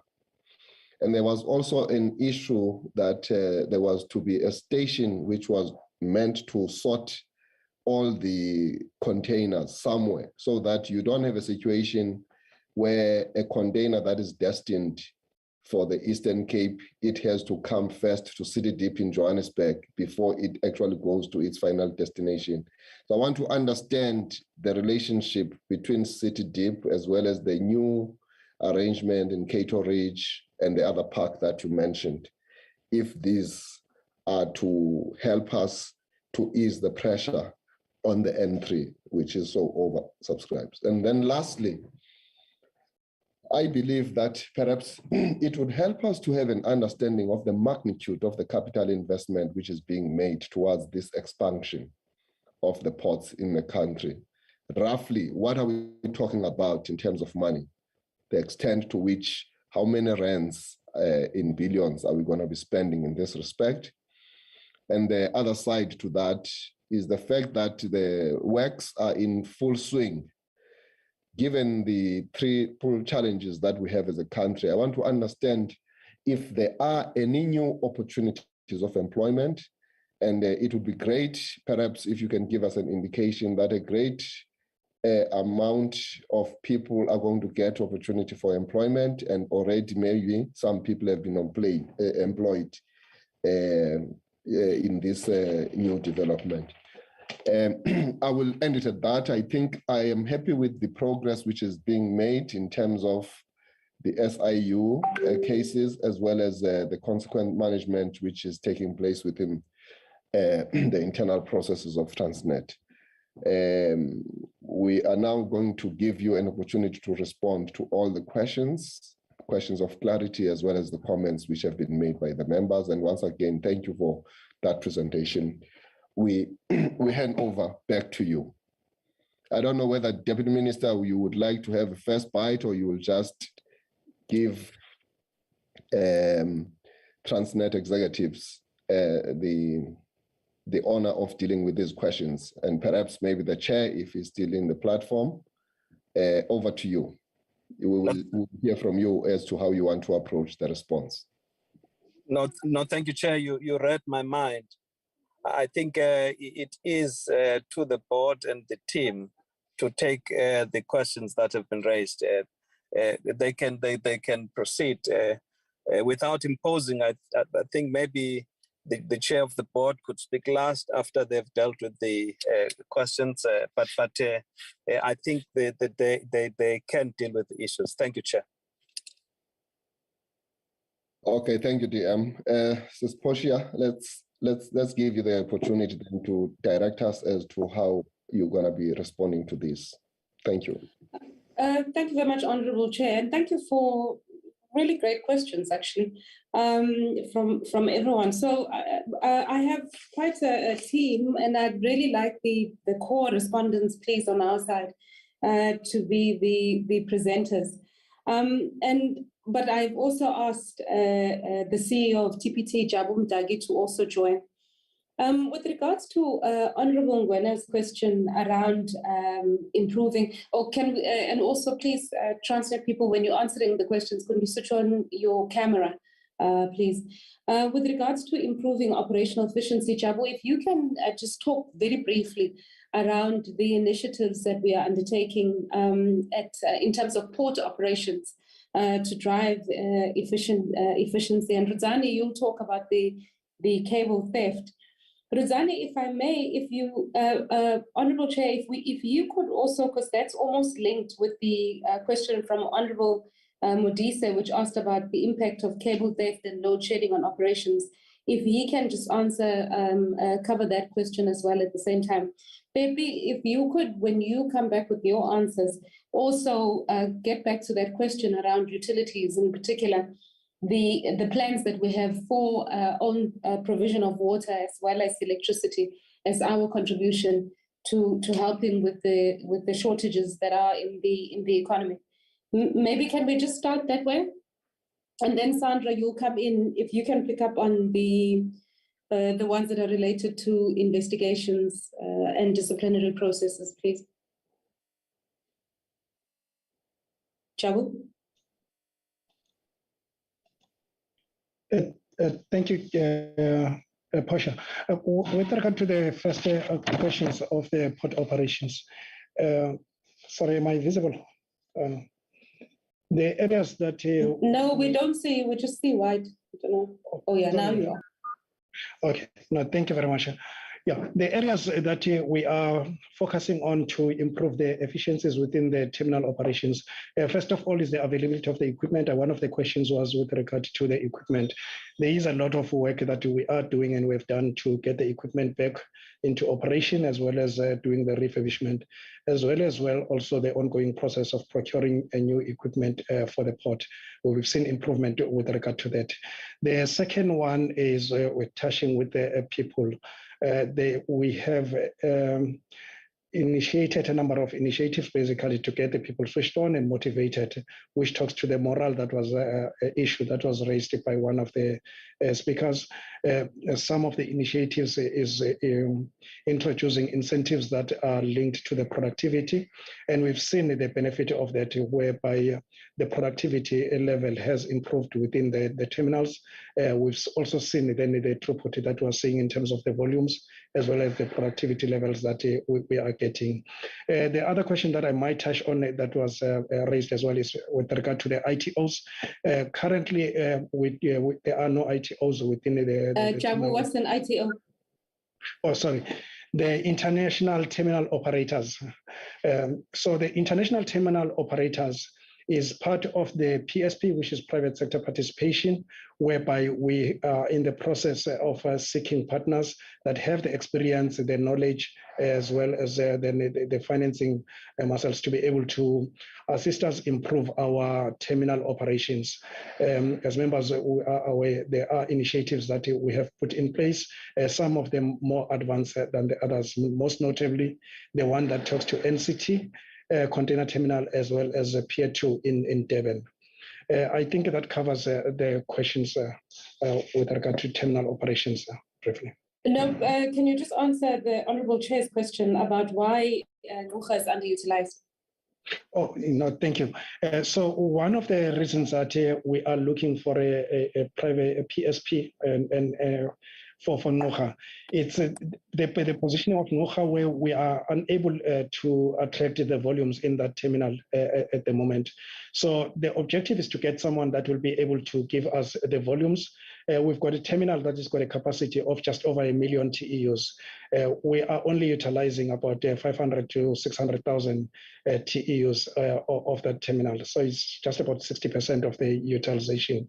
With the PSP, the intention then is that you will get someone, once you get the vessels that are coming to NCT, you will get the volumes that you require, whether it's transshipment or also the containers that are within the Eastern Cape can then start being directed to NCT instead of some of the traffic being directed to Durban and Cape Town as it is currently happening at this stage. Thank you. Thanks, Jabu. Can I just close off on Jabu's statement, honourable members? I must admit that the way that Honourable Ngwenya positioned the question is around international terminal operators is truly insightful for me. And I don't say that in any way to berate the question, because it is, for me, first time I hear somebody who understands the criticality of linking our ports into a global supply chain and to key export markets, which is actually fundamentally the objective of the strategy. And there's no running away from the fact that our ports are so badly rated globally now that the only way to move fast up the ladder in terms of rating, you literally need to have somebody who has a good reputation, has got strong linkages into the key export markets. But I also want to come back to the Ngqura point around its underutilization. An important point that Jabu makes is that if there were a big industrial base in the Eastern Cape, and that's why it's crucial that between Buffalo City, Gqeberha, and all of those areas which actually have installed industrial capacity, that grows fast, you would have actually naturally had cargo which would have moved in that direction. And by the scale of the economic activity, it would have meant that the ports in the Eastern Cape would have been used fundamentally as ports that receive cargo for use in that economic area. The container Ngqura as a transshipment hub is really important for enabling the full development of CDC, the industrial zone at the back. So one of the big things that we were looking for in this transaction, and pray Jesus we get it, was a cargo owner who would understand the benefits, the material benefits of locating in Ngqura and being able to leverage off the IDZ at the back. So we worked very closely with CDC to ensure that when we get this investment, they are actually able to ensure that they pull a lot more activities, would ensure final assembly, and then generate the jobs directly in that area. Sorry for taking a lot more time on that. Ruzani, can you come back on the cable theft and cover all of the issues that are directly related to TFR, please? Okay, thanks. Let me just, yeah. Okay. Thanks, Portia. Yeah, let me deal with the issue. I think there was a question coming from Honorable Mamungwe. Let me deal with that issue about the involvement of private sector in helping with the cable theft. So we did. And the Honorable Ngwenya is quite correct that we have made a clarion call to the industry to really help us, because our view is very simple, that the issue of cable theft is not really a Transnet issue, it's a national issue. And we need to approach it with that approach. We need to approach it in that way, that we need to bring everyone who has party or a role to play in this to help us. So what we've since done is we have spoken to our customers, and I'm happy to say that they have responded quite positively. Just to give you some of the numbers on the coal customers, they've come and they have made available drones and also warm bodies as well to guard our lines and to protect our infrastructure. And we have seen, I think from November 2021, we have seen a daily reduction of incidents from 35, or rather weekly reduction from 35 incidents to about 20 incidents. So we are not yet where we're supposed to be at, but certainly their intervention is bearing fruits. On the AMSA side, there as well, they've made available task teams and also drones. That is on the Warrington line. That is very much impacted by the Zamazamas as well. There we've seen a reduction weekly numbers of 12 incidents to about 5 incidents reduction. We've seen which is very much welcome. On the Chrome customers as well, they've made available on the Northeast corridor. They've made, that is on the Steelport line. They made available, help there as well. Currently, we are in discussion with them to see how much, help they can bring on to really help us with that. And I think the others is the likes of Sasol.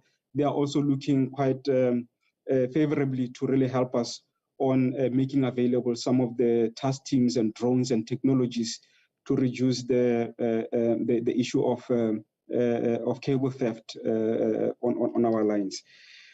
And then maybe dealing with the question of, and I think that question is very much linked to what the Honorable Mudisa has asked.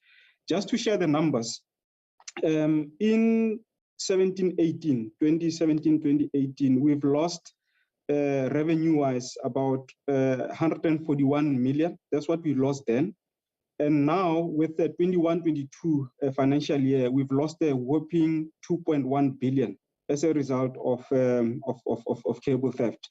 Also, in terms of tonnages, we've lost about 7.7 million tons, that we've lost due to cable theft. So this cancer is really, really a problem, and it really needs to be dealt with the seriousness that it deserves. So I think maybe let me pause there. Perhaps I'm not sure, Portia, if you want me to deal with the issue of the question that was asked by the Honourable Chair about the entry. Yes, please do, and okay. Also the Cato Ridge and all of those hubs. Correct. Yeah. So Honourable Chair, you're correct. So a logistics system, everything does not start and end at the port. So whatever is offloaded from the port is destined inland mainly. I think you will all know that South Africa, we've got our spatial issues, i.e. the manufacturing is inland and the port are at the ports. And there's a 700 plus kilometers in between them. And we need to sort out for that. So not only rail, yes, big portion of it, but you then need to create what we call back of port facilities, i.e. Cato Ridge is one of them. And the way we want to approach it, you will recall, Chair, when I started off that our mandate as rail is to enable the port. So as long as the port is fluid and they're able to handle more vessels, we are just a conduit to make sure that the port is able to function well. So the back of port facilities play a very critical role. So Cato Ridge is one of them where we are able to hold, so we don't need to send all containers at the same time at the port. You hold them at Cato Ridge and you only send what is necessary to go onto the vessel. So it's more like a just-in-time that you send to the vessels so that you don't have containers crowding the port precinct, as an example. But also coming inland as well. We are currently in the process of investigating, what other hubs do we need to have? Yes, where City Deep is currently, is within the city, and there's a lot of issues. So we are looking at what is it that we can do to have a Cato Ridge equivalent on the Gauteng side to then be able to handle all of these. Then from there, you then use that the hub and spoke process where you consolidate them at that hub, and then you then take them to different destinations, i.e. You've mentioned the issue of PE and other destinations as well. That's what we are looking at. And all of those two key facilities will then create sort of like a pressure releaser in the system. And by so doing, you then are able to run much more efficiently, and you're able to move more traffic off-road onto the rail, which is what we're looking for. Let me just pause there, Portia. Thanks, Ruzani. Honourable members, the move towards having Durban as a hub port for South Africa, able to take those super large container vessels, One strategic reason why that's important is that when you look at the trends globally, these super vessels only stop at ports, at certain ports around the world, and not just everywhere, which have the capability to accept them. What is important for us as South Africa in Durban is that if with the development of Durban as one of those receiving ports, it means that we become part of the global network of these vessels and the shipping lines. Just to illustrate the importance of it, you would have seen in the media last year in particular, we've seen slightly less of it this year, and they call it omissions when they write, is that the liners will come and they omit certain ports. They just omit them because they don't see real value in stopping there, because they're not large volumes that have to be deposited in those ports. So they bypass. So in last year, we had situations where we were completely bypassed as South Africa, completely. And that's despite the fact that our economy is one of the biggest economies on the continent. So the opportunity that arises, I want to link it up to the Honourable Member's question, which was around de-stuffing, because that's what it's called, is that you get a container that comes into Durban, you rail it up to City Deep, you de-stuff in City Deep, and then you send it back into the smaller markets where it would be going to. A lot of the de-stuffing currently of containers that come in Durban happens actually fundamentally in Durban. And then the rest of the cargo would come up to Gauteng. But what you would like to do going forward is that you have most of the containers dumped, offloaded in Durban. Then you have what is called a milk run, the small vessels that would then come and take the containers that are meant for some East African country, which would run from South Africa to that port, Maputo or wherever else. Another vessel comes in, picks up some of the cargo there, takes it around Ruga, West Coast, or wherever it might be going to in some of the countries. Now that's a genuine new growth area. It creates an opportunity for us to start looking seriously at registering some vessel shipping liners, smaller ones, that would be able to run this milk service. It takes away the need to then go to Gauteng to drop back into the Eastern Cape, because then you'd be able to use this service to deliver cargo in smaller batches to these other ports. But the development of Durban as a hub port is absolutely crucial for us to see that happen. There's already such services, by the way, that run in South Africa. There's a shipping line, I think it's called MKV or MV, something like that, which does this milk run along the port. Sandra, can I ask you to deal with the ones that relate to disciplinaries, and then Pepe, because the rest of the other questions are fundamentally about the port system and investments that you can run with those. But can I just start on the morale of staff with regards to investigations? We've been very careful to separate out that which is related to malfeasance, and Sandra will talk to that, but also helping to have very honest conversations amongst ourselves as the people who work in Transnet about what happened. Why were people able to abuse the system? Why were those who kept quiet? Why did they keep quiet? Because they did keep quiet, some of them. What is it in the culture, in the makeup of the organization that disempowered in such a fundamental and profound fashion? And so we've spent quite a lot more time sort of understanding when people then come back, and thankfully a lot of people have been very open and forthcoming around what were the challenges and what are the issues and why some took the decisions that they did. And some of them are going through a process of reevaluating what they will do differently next time around.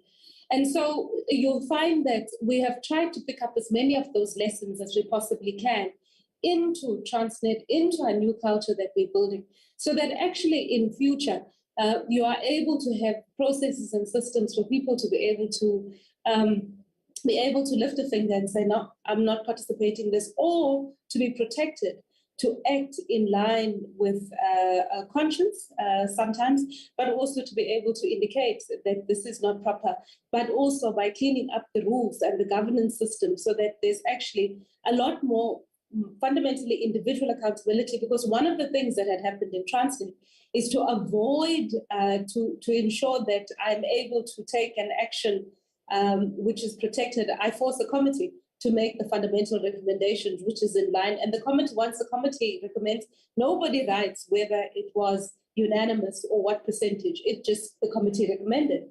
And so I use my voice and my power in the committee to ensure that the outcome aligns with whatever I wanted. So what we've insisted on is that more direct accountability to the individual and the use of committees in areas where committees are absolutely crucial. And when we use a committee, to ensure that the committee is insulated from outside influence, either by power in the organization, and sometimes, which is a problem that we've often had, is influenced by people from outside. In the last year, we've had a lot better outcomes, even in terms of just procurement, where we've had fewer situations where individuals who are in evaluation processes feel threatened by leaks that come out of the organization, and then suppliers, and literally suppliers, who start harassing some of our people. We've had a much, much better situation now, where that closing up and that tie-up is no longer, we've closed it up. And so I've ensured that there's actually, it's not, the committees are not as permeable as they used to be. We'll never be able to get it 100% right, but looking at the situation that we have now, much, much better outcomes in terms of the protection of the individuals to exercise their professional discretion and to actually make decisions from their perspective. And I must say, to thank the board, and I'm not just saying it because they're here, we have had a board which is absolutely supportive of that greater accountability to individuals, and also have ensured that there isn't undue breaches of governance inside the organization. But Sandra, if you can just quickly go through the cases that we have, and then maybe you close off on the questions that relate to the ports. Thank you. Chair, if I may just interrupt a bit. Sandra, I think there was a question by Honorable Modise relating to how the dispute between, I'm paraphrasing, disputes between Transnet and the OEM and the consequential shortage of spare parts have impacted on TFR, on our operation. If I'm misconstruing you, Honorable Modise, you would say so, but I thought I heard you asking about the issue of the specialized spare parts from the OEMs and how the shortage thereof has impacted Transnet, or whether we're making any progress in resolving that issue. Thank you, Chair. Thank you, Chairperson Siyabonga. Who's going to deal with that question, Ms. Portia?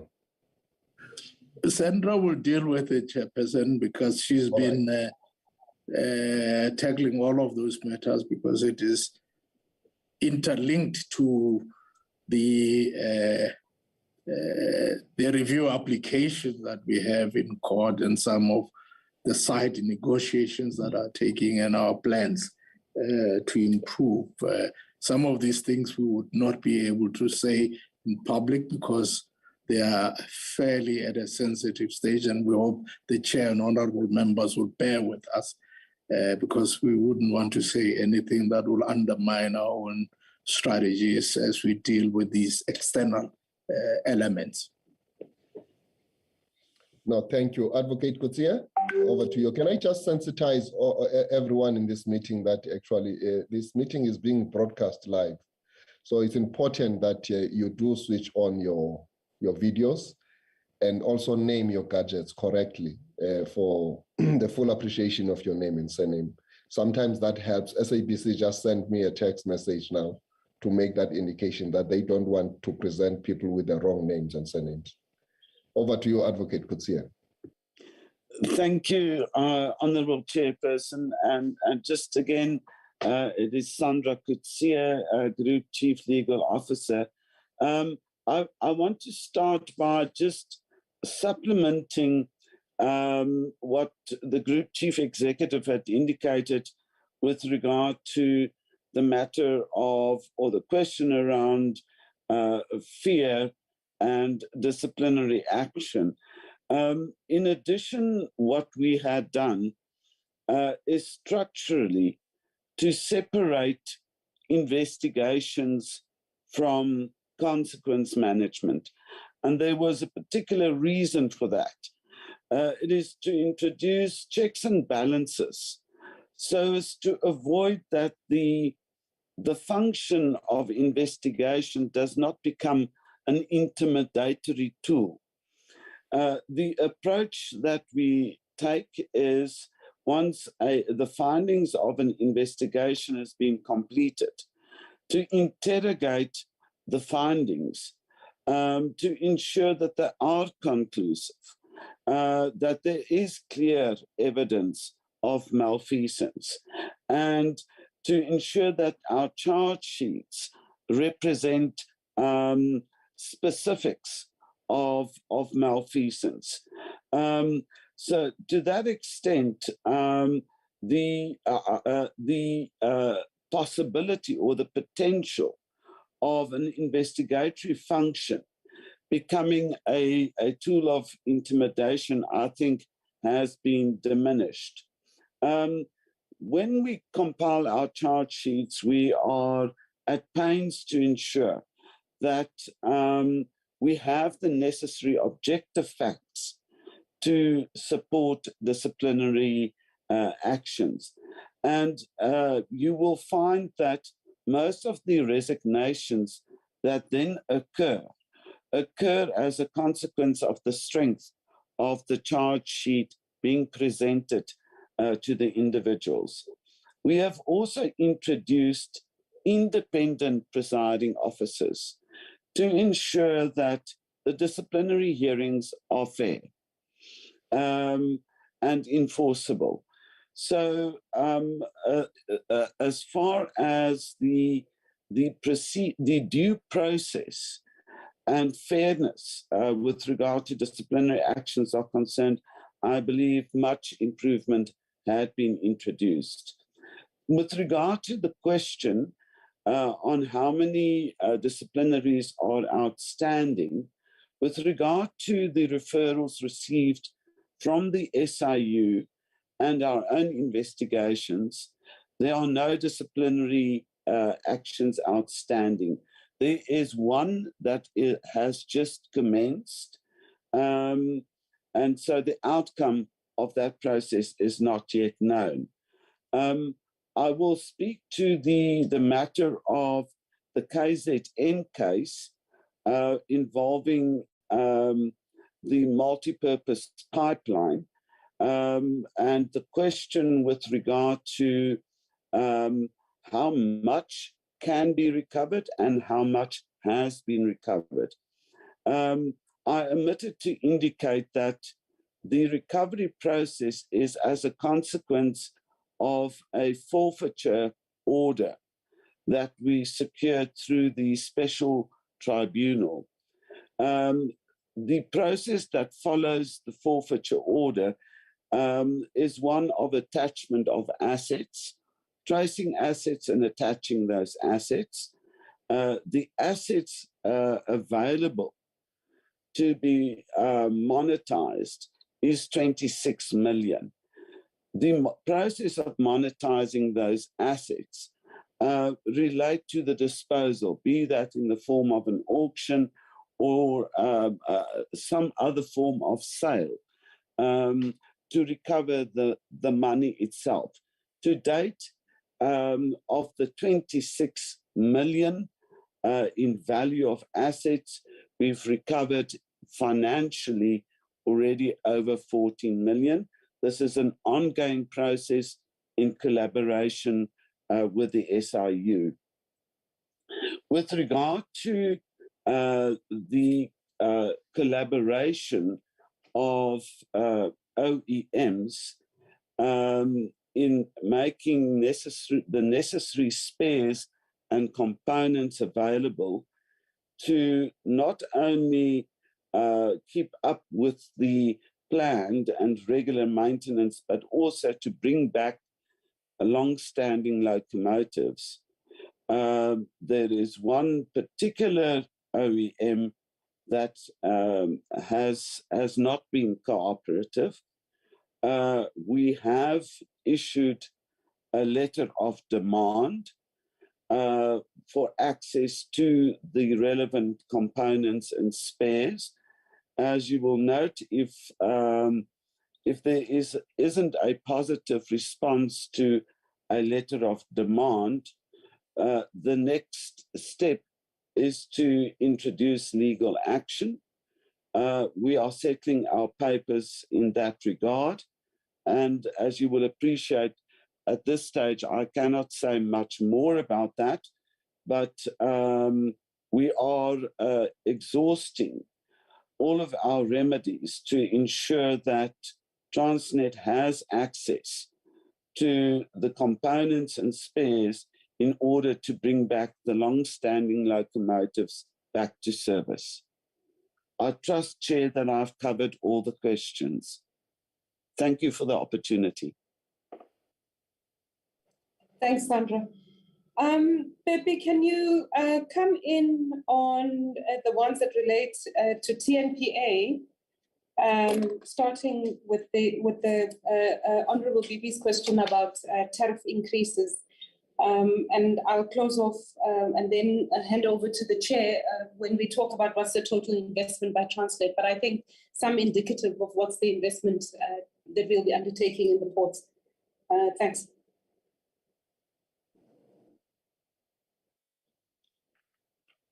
Good day, Chair and honourable members. Thank you again for the opportunity. Just to go back to the question around the tariffs, Chair.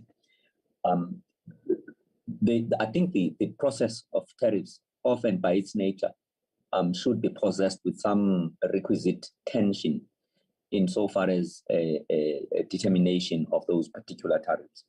But having done an analysis over the past 10 years, we find that the difference between the price application and the final determination is rather too wide to create predictability in the system. And that clearly because the application that we submit is in terms of the agreed tariff methodology. That is suggestive of either a difference of interpretation or factors that might either be within or outside of the control of both TNPA as well as PRSA. So as it stands, Chair, it is not ideal in any manner or form, as the honourable member has actually indicated. Now, one of the things that in fact needs to be done is an update of that tariff methodology. One of the difficulties that we have is that we submit a tariff application on the 1st of August. By the time the regulator itself has to make a determination, it's 4 or 5 months later. By the time we're having to implement it, it is 7, 8 months later. And in an environment of volatile price changes, often we find that there's a significant difference at the time when the application was actually put together and at the time when the regulator itself has to actually make that determination. Often notable in the recent periods, Chair, has been the volatility in the administered prices. Now, we find that those don't find expression in their explicitness. One of the biggest cost contributors to the cost profile of the ports is the price of water and electricity, if and when those are actually available, because we're also contending with a poor availability of those. And we find that those price escalations, which have been double digits for the past few years, don't filter through in the formula that in fact looks at inflation, because by the time it is being considered, it's a blended inflation. And to the extent that we consume quite a lot of these utility services, it is causing a significant cost pressure which is not being recovered by the, if you like, the beneficiaries or the users, whether they are terminal operators or the vessels or the agents.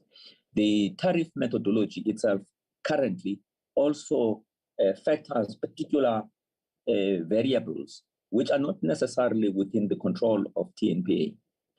And in the event that that particular variable goes in the negative direction to what the PRSA would have wanted, that then occasions penalties against the TNPA. So part of what in fact needs to be done is a remodeling and alignment and, if you like, a consideration of those factors that are within the control of TNPA to the extent that they could be incentivized or disincentivized through the tariff methodology.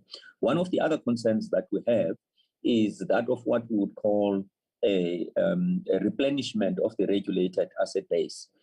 It is one thing, Chair, to actually recover monies for the infrastructure that you actually creating. But you also need to replace the existing infrastructure. Otherwise, you run the risk at some point in time where your infrastructure has run its life and you are at a point where you need to replace that infrastructure, but the tariffs themselves have not been geared to, if you like, enable you to accumulate sufficient financial muscle to be able to recreate that particular capacity. It is a significant risk to the long-term sustainability of a port system. One of the other factors, Chair, that has been a subject is the question of whether there will be recognition of the concrete steps that are being taken towards the process of subsidiarization of TNPA, or whether it will be a question of once all of the buildings' lights are on, only then would you regard as the lights being on, or would it be actually progressive?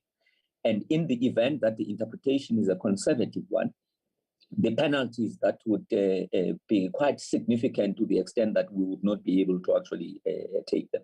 The last one, Chair, is that we've also found that the tariff determination itself has not necessarily had the benefits that were intended, to the extent that we administer the prices that have been determined by the regulator. The terminal operators themselves don't necessarily pass on that benefit to the ultimate end users. So you then find that the rate at which the cost of doing business in the country is declining is not at the same rate at which the tariff itself is in fact intended to incentivize. So we're looking for mechanisms to ensure that there's a line of sight from the determination of tariff right up to the ultimate consumer or beneficiary from a system point of view. So there's quite a bit, Chair, that, and we do have intentions, and we talk with the regulator on a regular basis, and the idea is to, in fact, close some of these gaps. The regulator's biggest problem with the TNPA in the last 5 years has been our notable failure to actually spend capital expenditure. And that's, if you like, a legitimate source of their anxiety, to which up until recently we didn't have much defense against. And for that, I think they were within their right to express their extreme displeasure. If I may, Chair, just on the question that Honorable Arnold raised, there was a question around the pre-feasibility study in the port of Richards Bay. I must tender my apology, Chair. I couldn't determine exactly on which particular project that was. In the meantime, I will just speak to the other question that he also posed, which relates to the truck staging area. So the truck staging area, Chair, would be one of those projects that will be transversal, that we need to sort out the intermodal logistics, if you like, operations throughout the port system. We have prioritized the truck staging area in the port of Durban. That's one of the areas, and we've got the Ambrose Park, and there's currently work that is actually being done as we speak, parallel to the Bayhead Road. We also prioritize the port of Cape Town. We are going to be starting with one in the port of Richards Bay because they're also suffering from a chronic congestion. And the idea, as I indicated, for this truck staging area is to ensure that first and foremost, the trucks come upon being called so that they don't park in there and we keep them for as short a period of time as possible.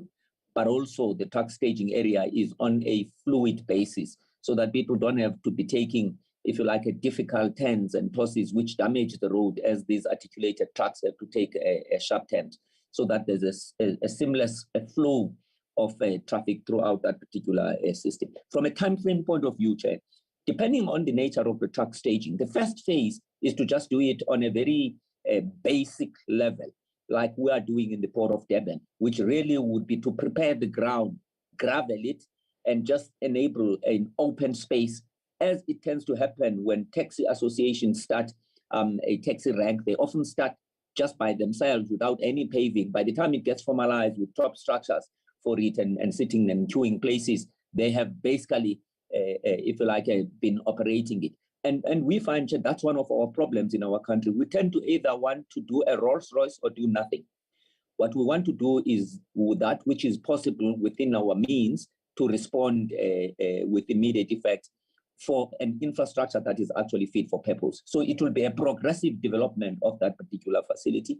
It should be operating within the next 5 months as the first stage, the one that is going to take place in Durban. Of course, in each case, it depends on the enabling infrastructure in and around. If it is a listed activity, which will then attract EIAs, we would then have perhaps another year or so before we can start with construction. If not, then it is something that in the next 6 or 7 months should be going out for the construction company to actually develop that particular asset.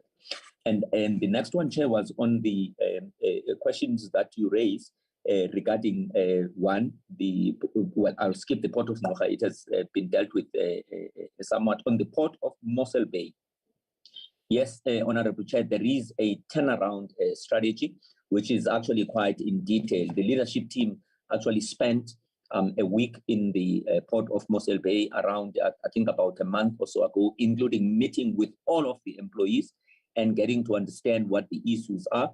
Financial viability models have actually been undertaken. So the proposals that are currently going through the final detailed iterations is, number one, expeditious signing of the leases. One of the problems that we have is, on average, sometimes it will take up to 18 months just to get a lease concluded. That then obviously, during that period of uncertainty, sterilizes any new investments, or in some instances, the prospective tenants ultimately give up and they make alternative plans. So a signing of new leases is one of the major issues, and it has been going through the various approval processes. On those instances where we have unoccupied properties, we've gone on an advertising and promoting and cultivating local interest. And part of what we're doing, Chair, is by the time we advertise, the market and the industry must have a sense of expectation and excitement that there's a unique opportunity that they should exercise an interest in.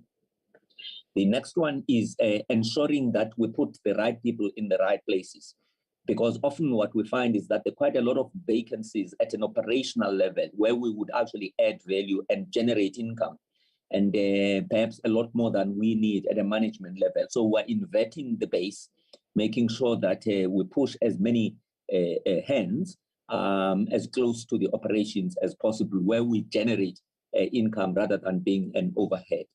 And I think in terms of general decision making, this is one of the things that is anchoring the turnaround strategies, Chair. There is a boat repair facility in Saldanha, which require in Mossel Bay, my apologies, which requires adaptation to be able to accommodate the bigger boats. At the moment, you can only work on one boat. The proposal at the moment and the infrastructure business plan is coming would be to enable 3 boats at any time. And that is the second, or rather the third biggest revenue generator for the Port of Mossel Bay. The first one was Petrosa. The second one is the fishing industry. The third one is the boat repair facility. And we're wanting to triple that particular income as soon as possible. We also did appoint a new PM, Dr. Dineo Mazibuko, who comes with a great pedigree. and the top structure model. Often, Chair, we find that one of the barriers to transformation is requiring prospective tenants to come into the port, build a top structure, which often requires no less than 120 million rands, then buy equipment to be able to be within that particular port precinct. We have altered the operating model. We see the role of the port as part of its economic transformation mandate as entrenched in the Port Act to actually provide top structure solutions, reduce the barriers to entry, which is in this instance is capital requirements by those particular prospective tenants, and only allow or rather enable those tenants to use whatever limited resources they have to focus on the actual business instead of having to run around looking for capital to actually develop the top structures. Inadvertently, it then favors the deep and the historical pockets. And of course, the outcomes are that of a very sluggish transformational profile. The last one that I just wanted to allude to, and we indicated that from an efficiency point of view, part of making sure that the infrastructure is fit for purpose, the berths are of sufficient length to be able to take bigger vessels, which allows bigger containers, or rather greater volumes, which increase economies of scale. It's what we're also doing, as well as dredging of the berths so that vessels of the requisite size could actually come in. We're also purchasing what is called hydraulic tension mooring systems, which is basically equipment that you use to attach the vessel to the berth so that you can work on that particular vessel, even if it's extremely windy. Because in some instances, we find that we're suffering from long downtimes and extended periods of time because we're unable to work, or rather the terminal operators are unable to work on the vessel because it is rocking too much because of the strong seas. Just to give you an example, the Port of Mozambique, they said in the last financial year, they didn't have a single downtime. In our instance, we get close, especially in the Cape of Storms, close to an equivalent of a month. That is time that is unproductive and lost. And TNPA is in the process of acquiring those, about 65 of them, to equip the rest of the port system. Chair, I would really appreciate, with sincere apologies, that we didn't get the specific issue regarding the pre-feasibility for the port of Richards Bay, and I would be very glad to provide the additional information in respect of that matter. Thank you.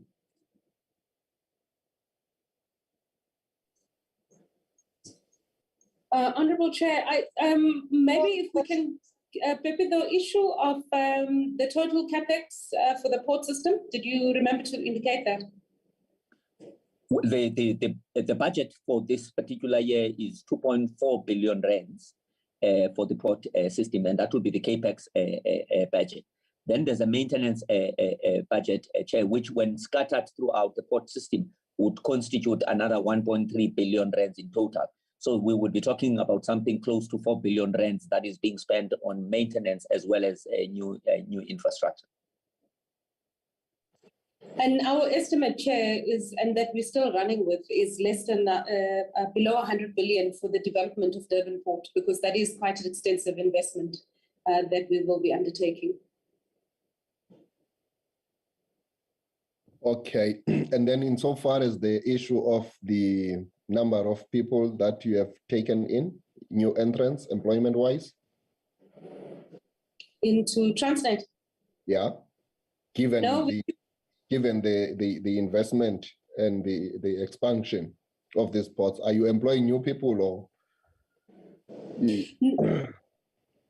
Pepe, do you want to speak a bit? But, you know, at the group level, in terms of the total numbers, Chair, one of the big issues that we're dealing with as Transnet is that it's called an operating ratio, which is a number that we use that's compared around the world, which talks to productivity, efficiency of the organization. Now, our competitors on average are below 50%. Transnet as a group is at 58%, and some of our operating divisions are much higher than that. TFR is, I think, around 62%. What that means is that for every rand we collect 62 cents goes towards employment costs.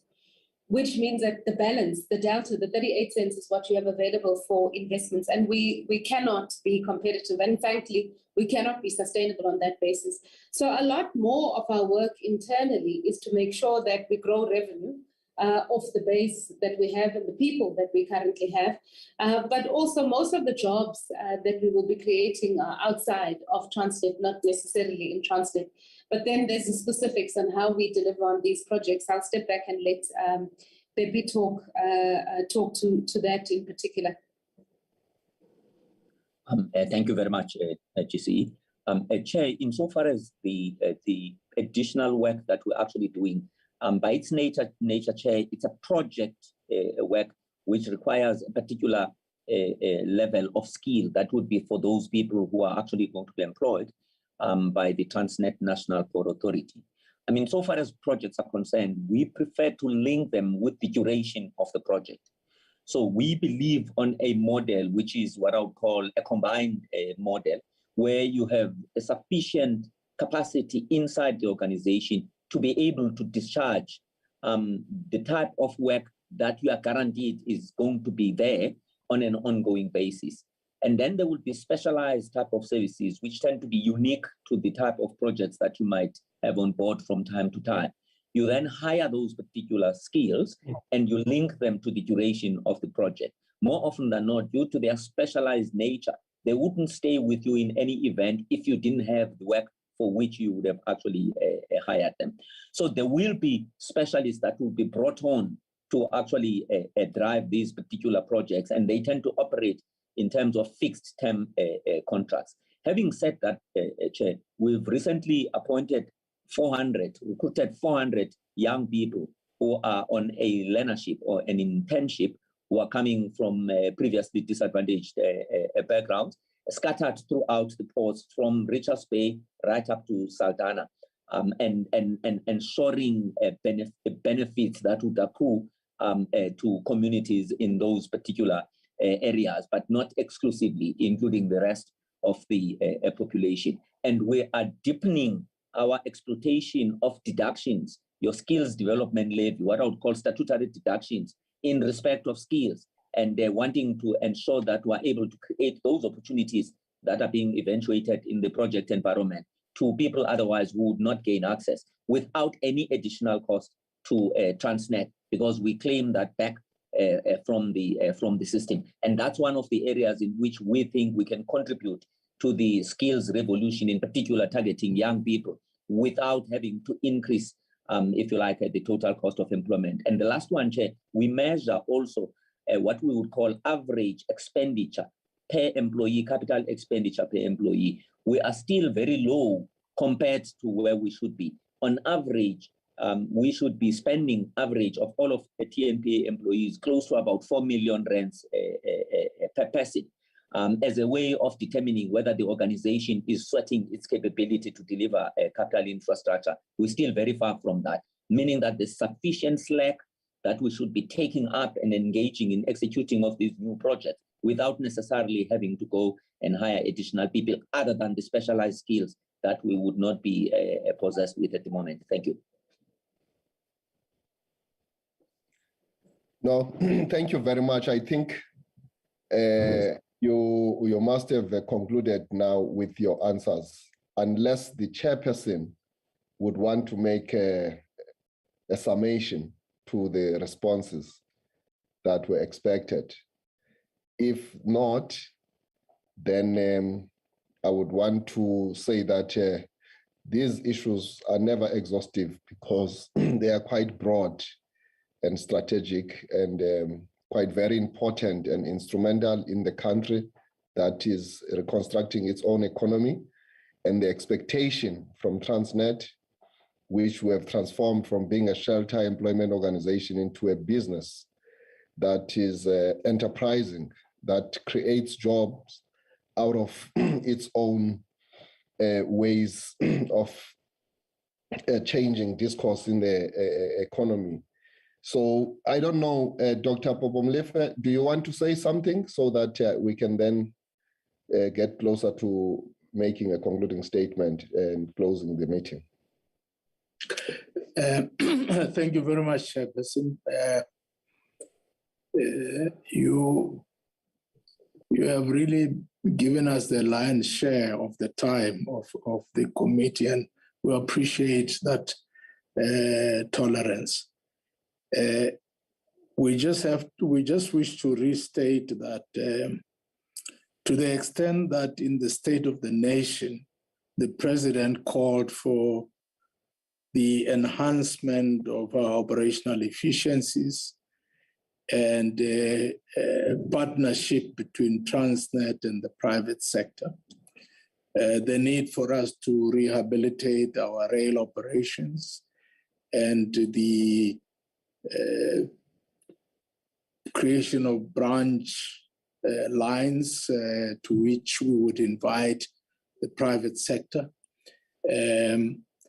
The competitiveness plane upon which we needed to put Transnet, we have done quite a lot in that regard, and we are not nearly near what Transnet should be.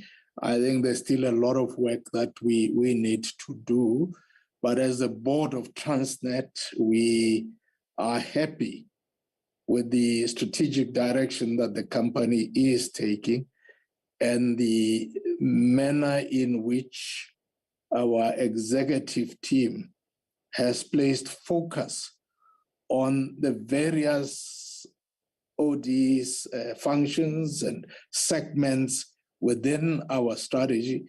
And within that, we are experiencing a lot of traction from the markets in this regard. Our ability recently to unlock further funding by getting loans from the Deutsche Bank and opening up for new other funders has enabled Transnet to continue its business and to ensure that the rating agencies do not give adverse rating that downgraded us and kept us rather where we were, though they kept us under watch through Moody's and others. We are of the view that Transnet has demonstrated that a state-owned company managed effectively and efficiently can actually avoid the reliance on the fiscus.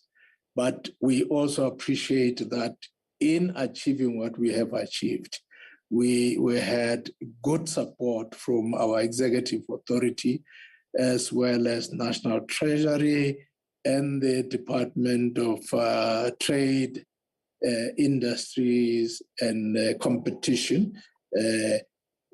All of that combined have enabled us to place Transnet on a continual survival position and capacity to enhance its ability to generate revenue coming into the future.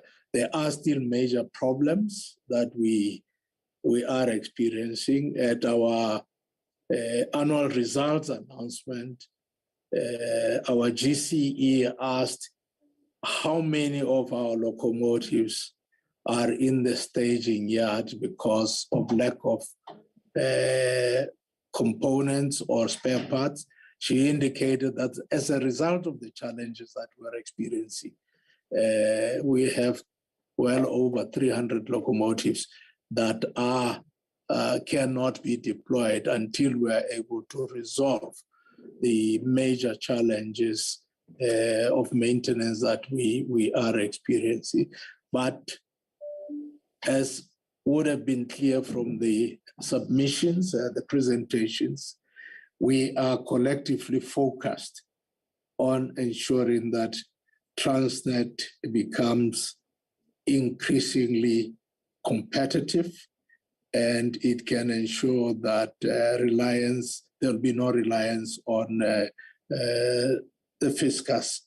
The board of Transnet has committed to working very closely with our executives to unlock any bottlenecks that might be there in respect of operations, and to make sure that next financial year we deliver improved results again. I'm sure we'll still come back to you to talk about the annual report, and we'll probably have the opportunity to deal with all of those, Honorable Chairperson. My conclusion is really to thank my directors and the management team, but also to place on record, Chair, that Ms. Rampaka joined us, is one of our directors. She joined us late, but Dr. Professor Mufamati and Mr. Louis Fanziana, Ms. Figelipi have tendered their apologies for this meeting. Thank you very much, Chairperson. No, thank you, Chair. Thank you, Chairperson. Honorable members, I think from where I'm sitting, the responses that we have received are quite very detailed, and they were elaborate.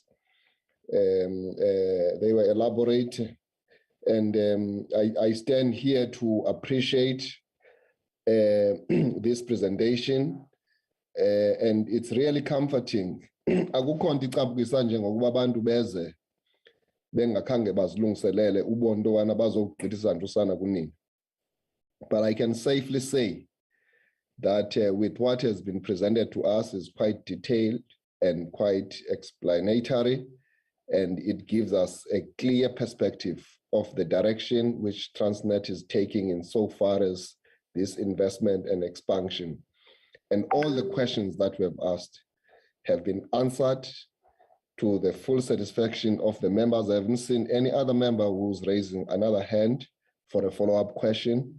I know that politicians will always have a question to ask, but on the balance of what we have been given here, there's a clear balance of evidence in terms of what is happening on the ground, on the side of Transnet. And what I like most is the fact that they are not only employing an academic approach in terms of what they do, they are also organic. I like that example which was made by Ndate Pepe Silinga of saying that instead of expecting a Rolls Royce or nothing, you rather go into the ground and do what is doable so that you can get things done with immediate effect. I therefore wish to express my deep felt gratitude to you, Deputy Minister, for leading the team here, ensuring that the political office is actually represented. And we're quite happy that you came in person here because there were issues in the recent past insofar as your office not coming through to these meetings. And I'm happy that you have responded positively and immediately taken steps that your good office is represented at this level. And I wish to express my thanks to Dr. Popo Mlefe as the chair of the group, Sis Portia as the group chief executive officer. And as I say, what we have come to present here to us, we may again in 2023 ask for progress, and it may not be for you to come in person. You can just share documents so that we can interact and see what we have taken us through today is actually happening, and there is progress, and the progress that is much required. Want to thank Ndatepe Pisilinga, want to thank Ruzani Lugege, want to thank Advocate Sandra Kutsie, and I think all of you, you came fully prepared. And this is what we must appreciate, because the nation is listening and the nation is expecting that when people are given a task to carry, they actually do this to the best of their ability, and they are seen to be actually helping the country to move forward. And this is what we expect. With those few words, we say thank you so much. It's almost 1 o'clock. We have taken almost 3 hours today, but I think it was necessary for us to go through this exercise in a detailed manner. I therefore wish to thank you, to say you are now released. You can go back to your workstation and continue to do the good work that you are doing. I really much appreciate it. And on behalf of the members of parliament that sit in this committee, we express gratitude and appreciation. Siyabulela enkosi kakhulu inkomo nakhenza. Honorable member. Siyabonga, Chair. Thank you, thank you, Chair. Thank you. Thank you. Thank you. Bye-bye. Thank you, Chair. Bye-bye. Thank you. Thank you.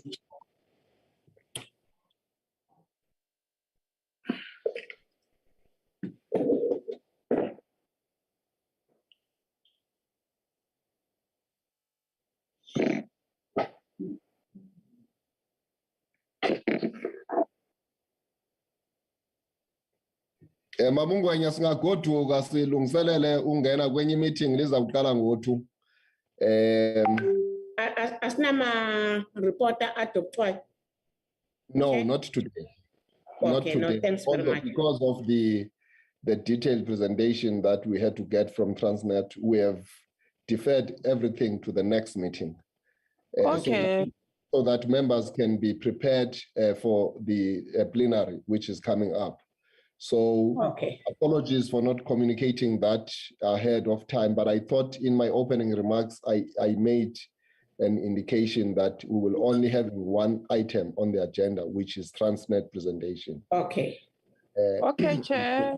Thanks very much, Chair. So hlangane Shemba. Thank you so much. Yiba, members. Chair. See you in the Don't chamber. leave, Chairperson, don't leave.